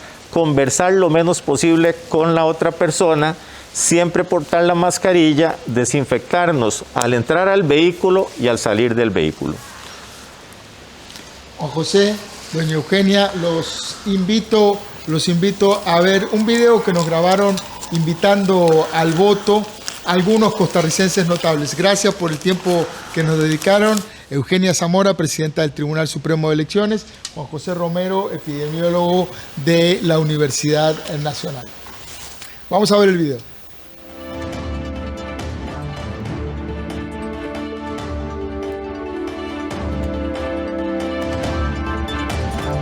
Hola, soy Daniel Moreno de la Media Docena y quiero recordarles a todos la importancia de ejercer nuestro derecho al sufragio. Este domingo 6 de febrero salgamos todos a votar por el candidato que consideremos mejor y sigamos fortaleciendo la democracia de Costa Rica. A votar. Hola, soy Susan Piedra, patinadora profesional. Quiero invitarles a que este 6 de febrero salgamos de la casa y vayamos a votar. Elijamos el futuro de nuestro país entre todos. Nos vemos en las urnas. Hola, Franklin Chan aquí. El domingo tenemos que ir a votar. Esta vez es diferente. El cerebro debe guiar al corazón y no el corazón al cerebro. ¿Cuál de estas 25 personas tiene la mejor capacidad de guiar este barco? Hay que votar. Abdicar al voto es soltar el timón, es darnos por vencidos, es abandonar a Costa Rica. Y eso nunca. Hola, soy Héctor Allen, atleta de la disciplina de atletismo, campeón centroamericano, y quiero invitarlos para que este 6 de febrero salgamos a votar y hacer valer nuestros derechos por Costa Rica. Votar es ejercitar el derecho fundamental, soberano, de ser actores directos de nuestra democracia constitucional representativa. Es también un deber ineludible que no podemos ni debemos soslayar, porque es un deber que tenemos para con nuestra democracia para con nuestro país. Este es un vehemente llamado que hago al voto del día 6 de febrero, el domingo 6 de febrero, especialmente a las mujeres. A nosotras nos costó siglos de luchas el que se nos reconociera finalmente en la Constitución del año 49 el derecho al voto, y no podemos ni debemos olvidarlo. Y es también un llamado vehemente que hago a los jóvenes. De ustedes es este país, su presente y su futuro, y si ustedes no se involucran y no son parte de esta decisión trascendental, no pueden luego reclamar lo que los otros hagan. Tienen que acudir a las urnas. Tenemos todas y todos que acudir a las urnas.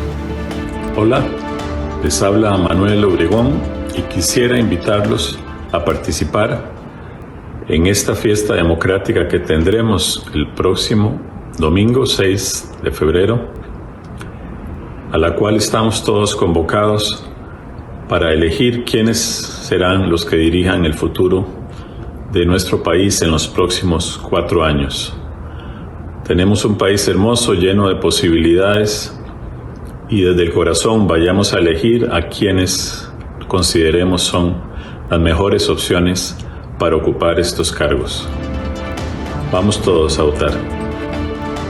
Saludos, mi nombre es Manuel Campos, soy atleta de la disciplina de levantamiento de potencia, soy 3 veces campeón panamericano, 2 veces medallista mundial y tengo 2 récords panamericanos, y quiero invitarlos para que este 6 de febrero salgan a votar y hagan valer su derecho al voto. Bendiciones. Este 7 de febrero tenemos una gran oportunidad, y es la de formar parte de la construcción del futuro de nuestro país a partir del voto por la presidencia y por las diputaciones. Les pido que aprovechemos esta oportunidad, siempre respetando a las personas que piensan diferente a nosotros, y de ahí en adelante construir desde cada una de las posiciones en las que nosotros nos encontramos la Costa Rica próspera que todas y todos estamos buscando. Vamos todos y todas a votar este domingo para elegir nuestros próximos gobernantes. No solo es un derecho, es un privilegio el poder votar y una obligación para tener un mejor futuro. Hola a todos, mi nombre es Ian Sancho, atleta nacional, y me gustaría invitarlos a que el próximo 6 de febrero salgan a ejercer su derecho al voto. Uno de los compromisos de la Universidad de Costa Rica es contribuir con las transformaciones que la sociedad necesita para el logro del bien común.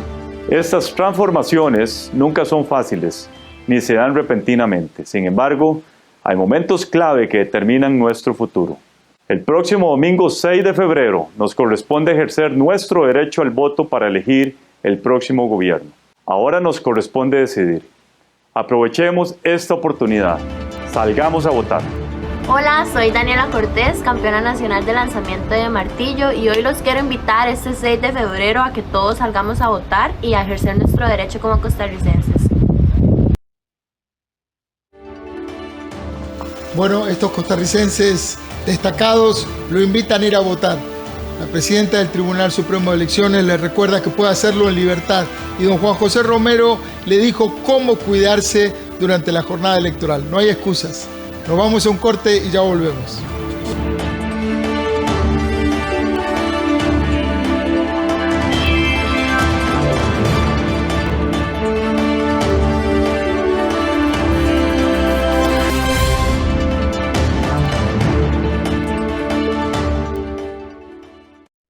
Conozca el horario para emitir su voto.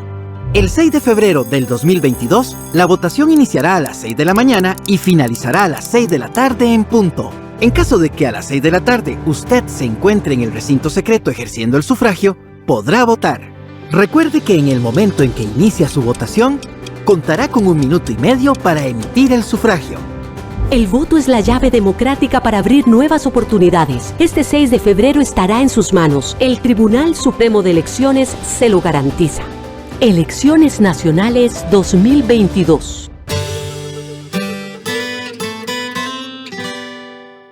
¿Quieres aprender inglés? Ve ABC Mouse Aprende Inglés y aprende conmigo. Aprenderemos las palabras para los días de la semana, Tuesday, formas y mucho, mucho más. Y prepárate para bailar. Aprende inglés de la manera más fácil y divertida. ABC Mouse. Los sábados a las 11 de la mañana. Aquí en 13, Costa Rica Televisión. Los candidatos y candidatas a diputados de las diferentes provincias nos hablan abiertamente en Diálogos desde el Territorio, producido por el Instituto de Formación y Capacitación Municipal y Desarrollo Local de la UNED, todos los días a las 8:30 de la noche, hasta el 5 de febrero. En 13, Costa Rica Televisión. Esta semana en Hanako y Ana. ¡Mamá! ¡Te extraño! Escuchen las dos. No vinieron hasta aquí para jugar. Tu cara dice que no estás bien. Ojalá pudieras venir durante el día, papá. Estoy buscando partidarios como usted. De hecho, hay algo que quiero que haga por mí. De lunes a viernes a las 2 de la tarde. Aquí en 13, Costa Rica Televisión.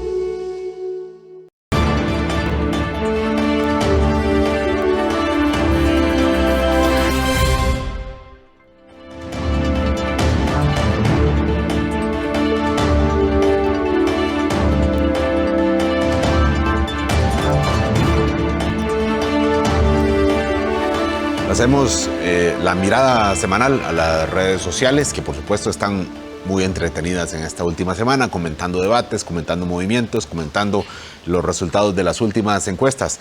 Veamos algunos contenidos evidentemente aleatorios, no es un estudio representativo de lo que ocurre, pero aleatorios.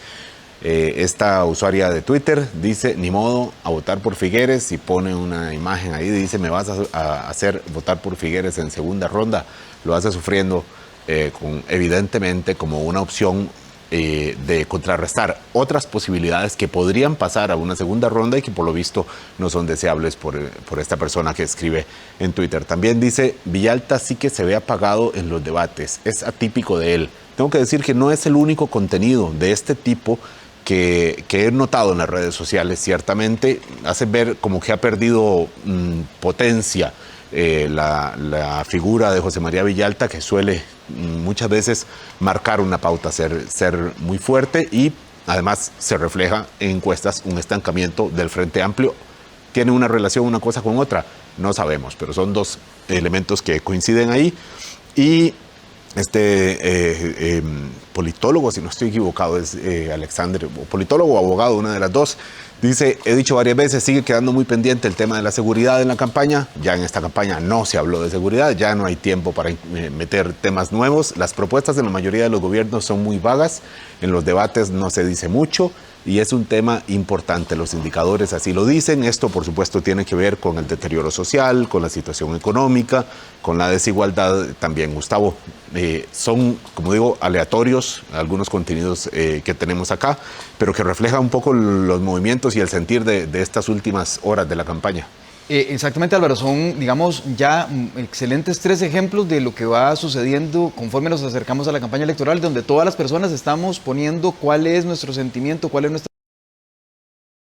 a muy pocas horas ya de que suceda precisamente el cierre de este proceso electoral, pero sobre todo vamos a ir viendo que ya la campaña va a ir calentando, y ha calentado en las redes sociales, y especialmente me parece que es un tema muy interesante que ha provenido prácticamente toda la información o todos los contenidos provienen orgánicamente de los usuarios y no necesariamente por diseño de las campañas electorales, de los equipos de campaña de las diferentes candidaturas. Esto resulta muy interesante porque además se están constituyendo ya burbujas de contenido, ¿verdad?, en donde efectivamente cada quien, según su apoyo, está viendo replicar en su muro de Facebook o en su timeline de Twitter lo que precisamente ha buscado durante todo este tiempo, y está encontrando muchas similitudes. Estamos consumiendo prácticamente burbujas durante toda esta época, así que no hay que caer en el error de creer de que la elección se parece mucho a lo que estamos viendo en nuestras propias redes sociales. Hay que verlo con un ojo medio cerrado, ciertamente. No podría perdonarme terminar esta sección sin una foto que se hizo viral el fin de semana y que a muchos nos emociona. ciertamente. Es la foto de un muchacho que lleva cargando el material electoral, tiene a su cargo la tula, como se le llama, y va ahí con una niña, suponemos su hija, no sé, una familiar probablemente, caminando sin custodia policial, sin resguardo ejército, como sería usual, lo normal en muchos otros países, y esta es la bonita rareza de aquí, Gustavo. Sin duda alguna, yo diría que una foto que resume el ADN de nuestra democracia en Costa Rica. Ese es el nivel de civilismo, el nivel de confianza, el nivel de solidez que tenemos en nuestra democracia, tan sencillo como esto. Una fotografía que nos revela que es algo que podemos hacer libremente por nuestras calles. Es bonito cuando se viraliza este tipo de contenido, ciertamente. Vamos con usted, Vilma. Hablemos con Esteban Mora de la estrategia para última parte, para este desemboque de la campaña. Adelante.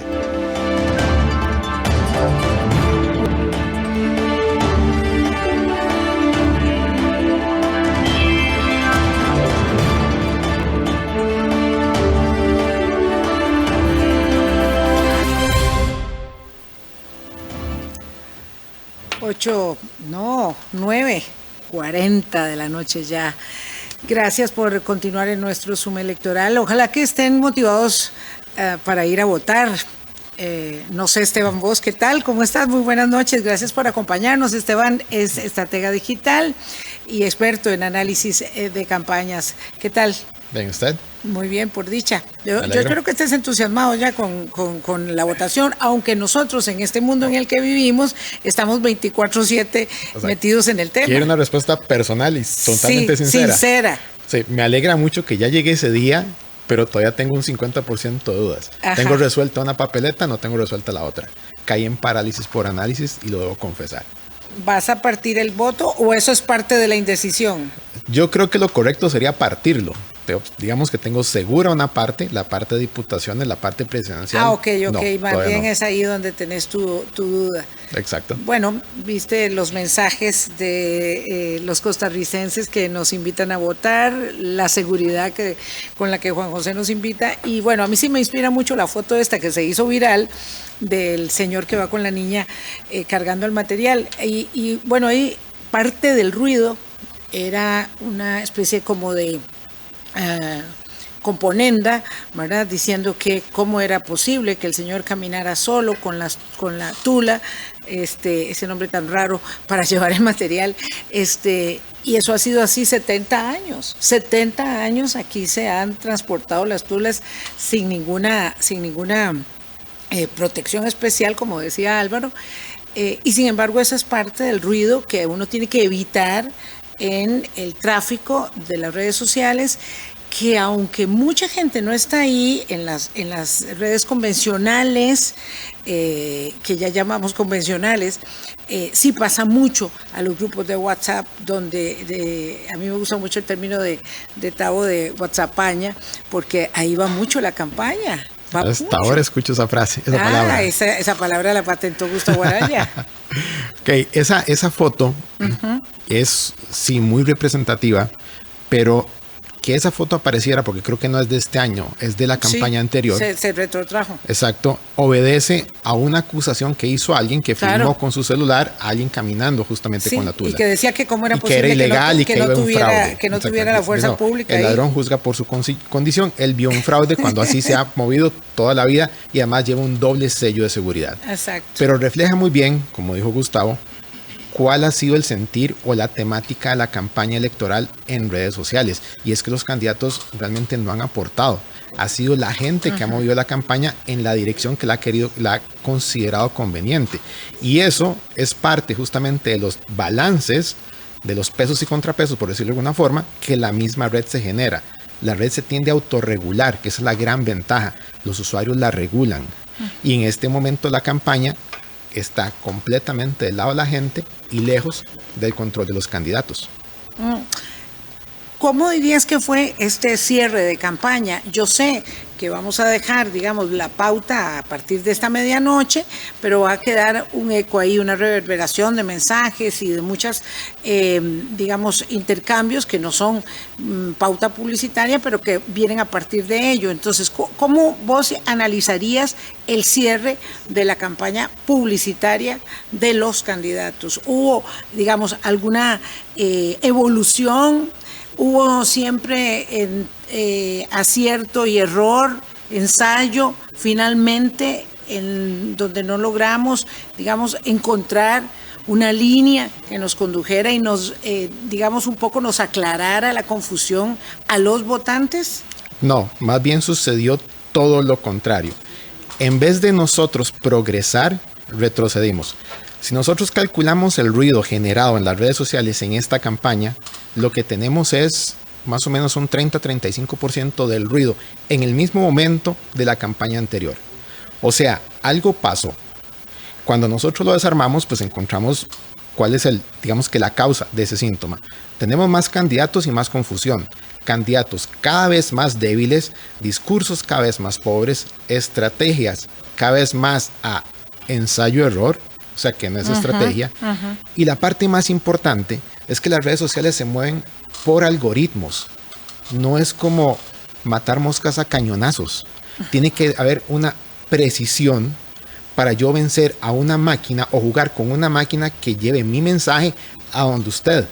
Si yo tengo el mismo mensaje y creo que le va a llegar a todos los públicos, es un error. El fondo tiene que ser el mismo, la forma tiene que ser diferente, porque las redes sociales conocen a Vilma Ibarra, saben que tienen que mostrarle y no le van a mostrar contenido que no le va a gustar. ¿Por qué? Porque tienen que atraparla dentro del sistema. Ahí está el negocio. Entonces, yo como soy un político con un mensaje disparando por perdigones, no le voy a llegar a nadie. Entonces, vemos candidatos en nivel de ruido empatados con más de 170,000 seguidores de diferencia en sus páginas de Facebook. Eso sería absurdo. O sea, cualquier persona que analiza desde el punto de vista digital dice, estos números son absurdos. Candidatos con páginas de más de 100,000 seguidores prácticamente en el suelo en el nivel de ruido. ¿Por qué? De nuevo, candidatos flojos, pésimos mensajes y un algoritmo que les está pasando factura. Y esa es la campaña hoy en día y no la lograron descifrar. Ya a esta hora, a esta altura, no lo van a hacer. No, y menos metiendo pauta.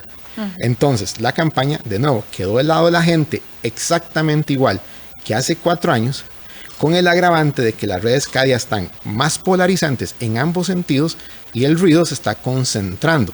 Veamos lo que está pasando en una red como Twitter. Cuando hacíamos Spaces hace 5 meses, que hice el primero, eran 50 personas. Ayer eran más de 800. Sí, a mí me sorprende mucho eso porque creo que perdemos de vista, sobre todo aquí desde los medios convencionales, que hay una gran parte del debate público que se está dando, digamos, fuera de la órbita de lo que la mayoría, y no sé si ahí van los estrategas y los dirigentes, los que manejan las campañas políticas, está observando una gran cantidad, digamos, una gran avidez por la información de contenido serio, ¿verdad? Que por supuesto, es que tengo que decirlo, aunque sea un poco inmodesto, hay muy pocos espacios como el nuestro, ¿verdad? Pero muy poquitos en realidad, donde eso esté ocurriendo.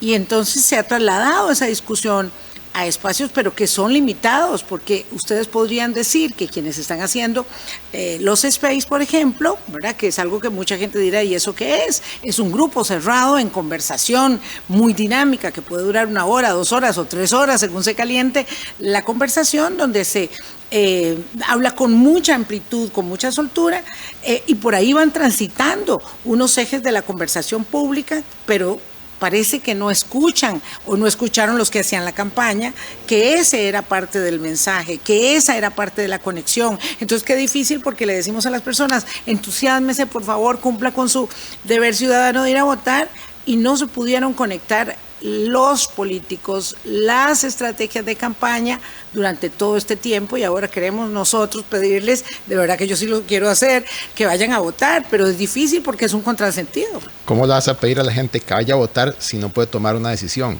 de por quién votar. Le estás generando muchísima ansiedad. Yo la siento. Ahora imagínense la gente que está saturada de información. Y es que eso es uno de los problemas que tenemos hoy en día. Las campañas están pensadas para el genial anuncio de televisión que creen que va a volcar al electorado. Está bien, eso sucedió en los 80s o 90s. No va a suceder en esta época.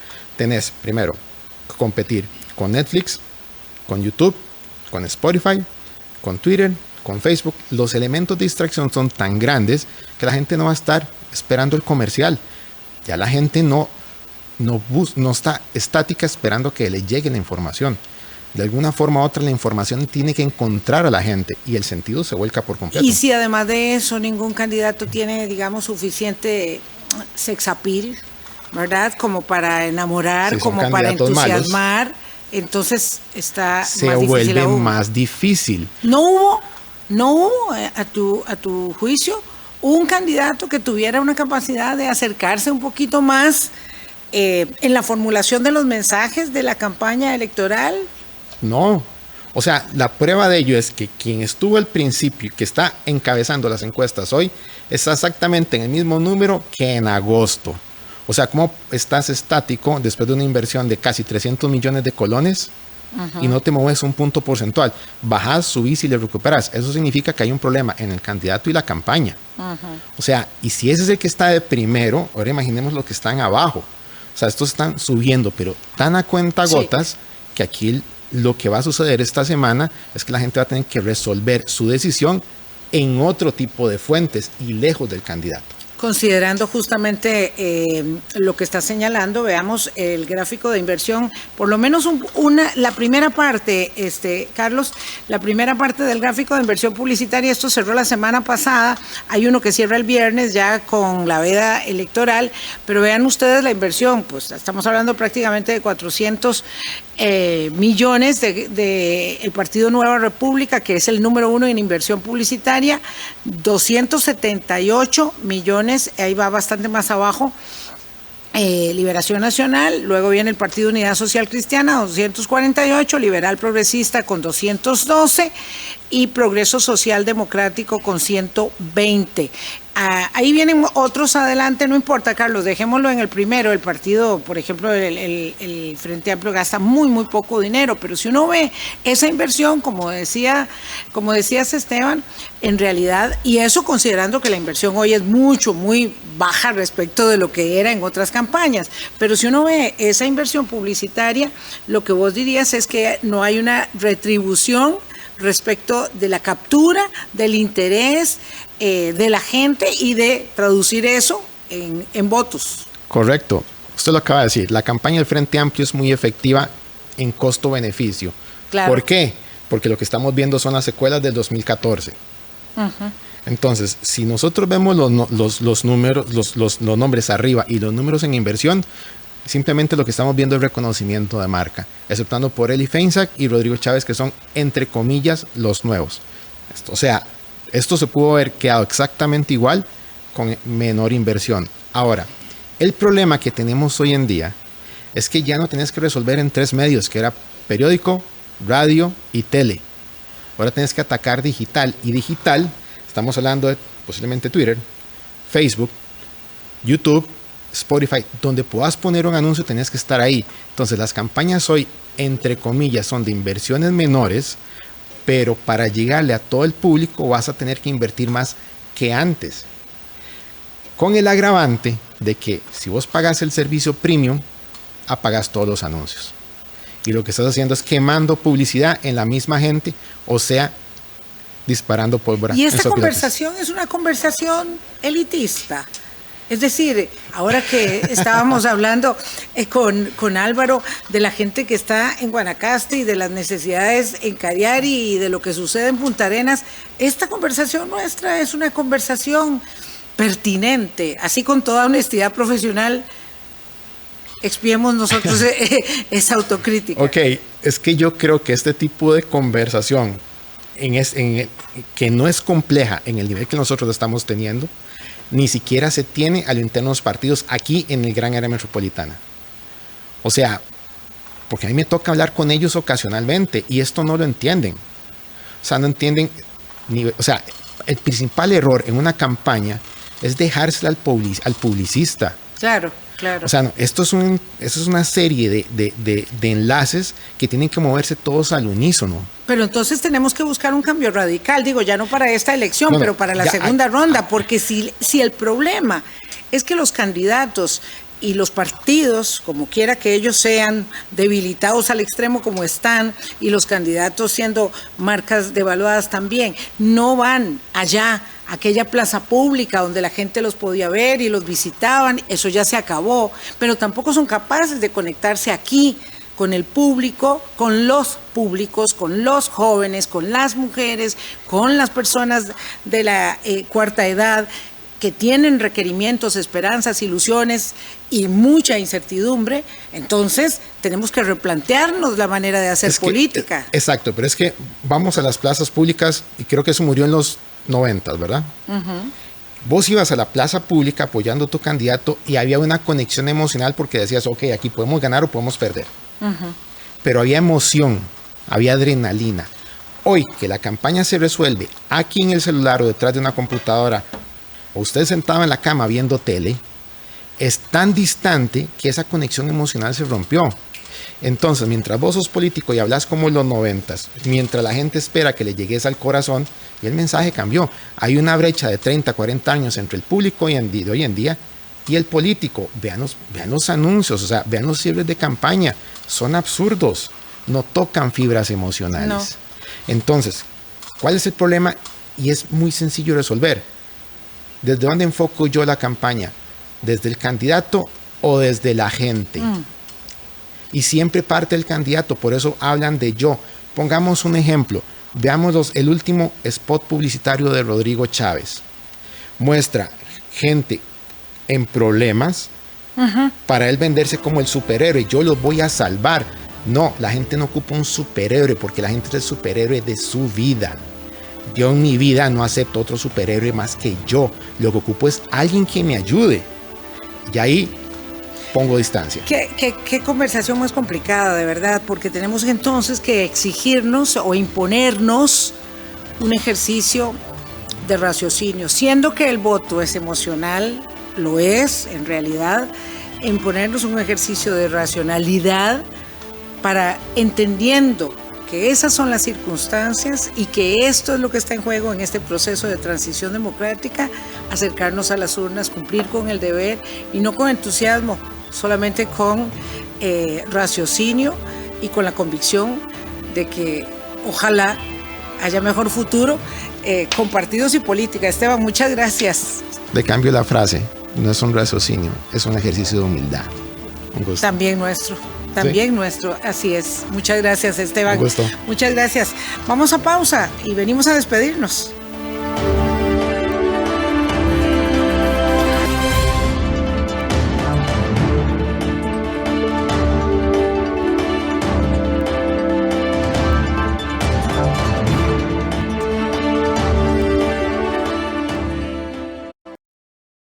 Esta semana en El Hombre Ideal. ¡Qué sorpresa! Yo quería pedirte perdón de forma sincera. No te había contado antes que yo, en la universidad, me encontraba perdidamente enamorado de una chica. Cuando fui contigo a Estados Unidos, la vi allí. Una comedia romántica diferente, de lunes a viernes a las 6 de la tarde, aquí en 13, Costa Rica Televisión. Lo mejor de la cultura popular costarricense en dominio documental, con Matrimonio de Espantos, Maestras Portadoras de Tradición, el arte de la cestería, Entre Santos, Cuentos y Canciones, Portadores de Tradición Heredianos, el jueves 3 de febrero a las 10 de la noche y el domingo 6 a las 10 de la mañana, cortesía de la Dirección de Cultura del Ministerio de Cultura y Juventud, aquí en 13, Costa Rica Televisión.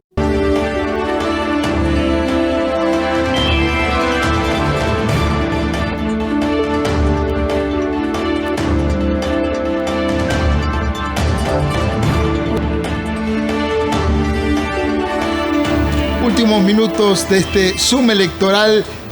En el umbral de la elección tratamos de cubrir estas 2 horas de análisis, de información, nuestro mejor esfuerzo a lo largo de todos estos programas. Ahora la bola está de su lado.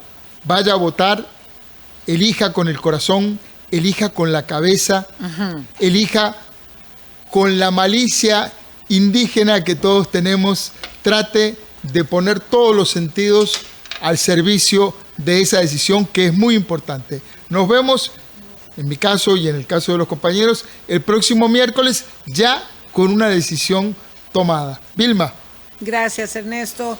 Gracias a ustedes por habernos acompañado en esta primera fase del torneo. El miércoles tendremos los resultados, los que tengamos hasta ese momento, sobre todo en el ámbito legislativo, pero por supuesto ya sabremos con quién vamos a la segunda ronda en el mes de abril. Gracias, buenas noches. No quiero dejar de pensar que las próximas generaciones estarán de alguna forma marcada por la decisión que tenemos. No quiero ponerme grave, no quiero ponerme existencialista, pero ciertamente es determinante este proceso electoral por la Costa Rica que queremos. Pensar un poquito más y decidirse si es útil o no, lo que sea. Adelante, votemos. Buenas noches. Muchísimas gracias por habernos acompañado en esta primera fase de Zoom electoral. Con este programa ya a las puertas de la elección, nos vemos de hoy en 8 y sobre todo pongamos la atención precisamente al conteo de votos, porque efectivamente vamos a tener una elección tan cerrada que no se va a definir precisamente en las primeras horas. Vamos a tener que tener muchísima confianza en nuestra institucionalidad y saber que el resultado está blindado igual que nuestra democracia. Que les vaya muy bien el próximo domingo. Nos despedimos y nada más recordarles que el domingo a partir de las 8 de la noche, transmisión especial, comiendo uñas, esperando los resultados de estos comicios, y al día siguiente en la mañana, transmisión también con noticias en la mañana, y al mediodía la edición meridiana. Nos vemos, buena jornada electoral para todos, gracias compañeros. Gracias, buenas noches, chao. Chao.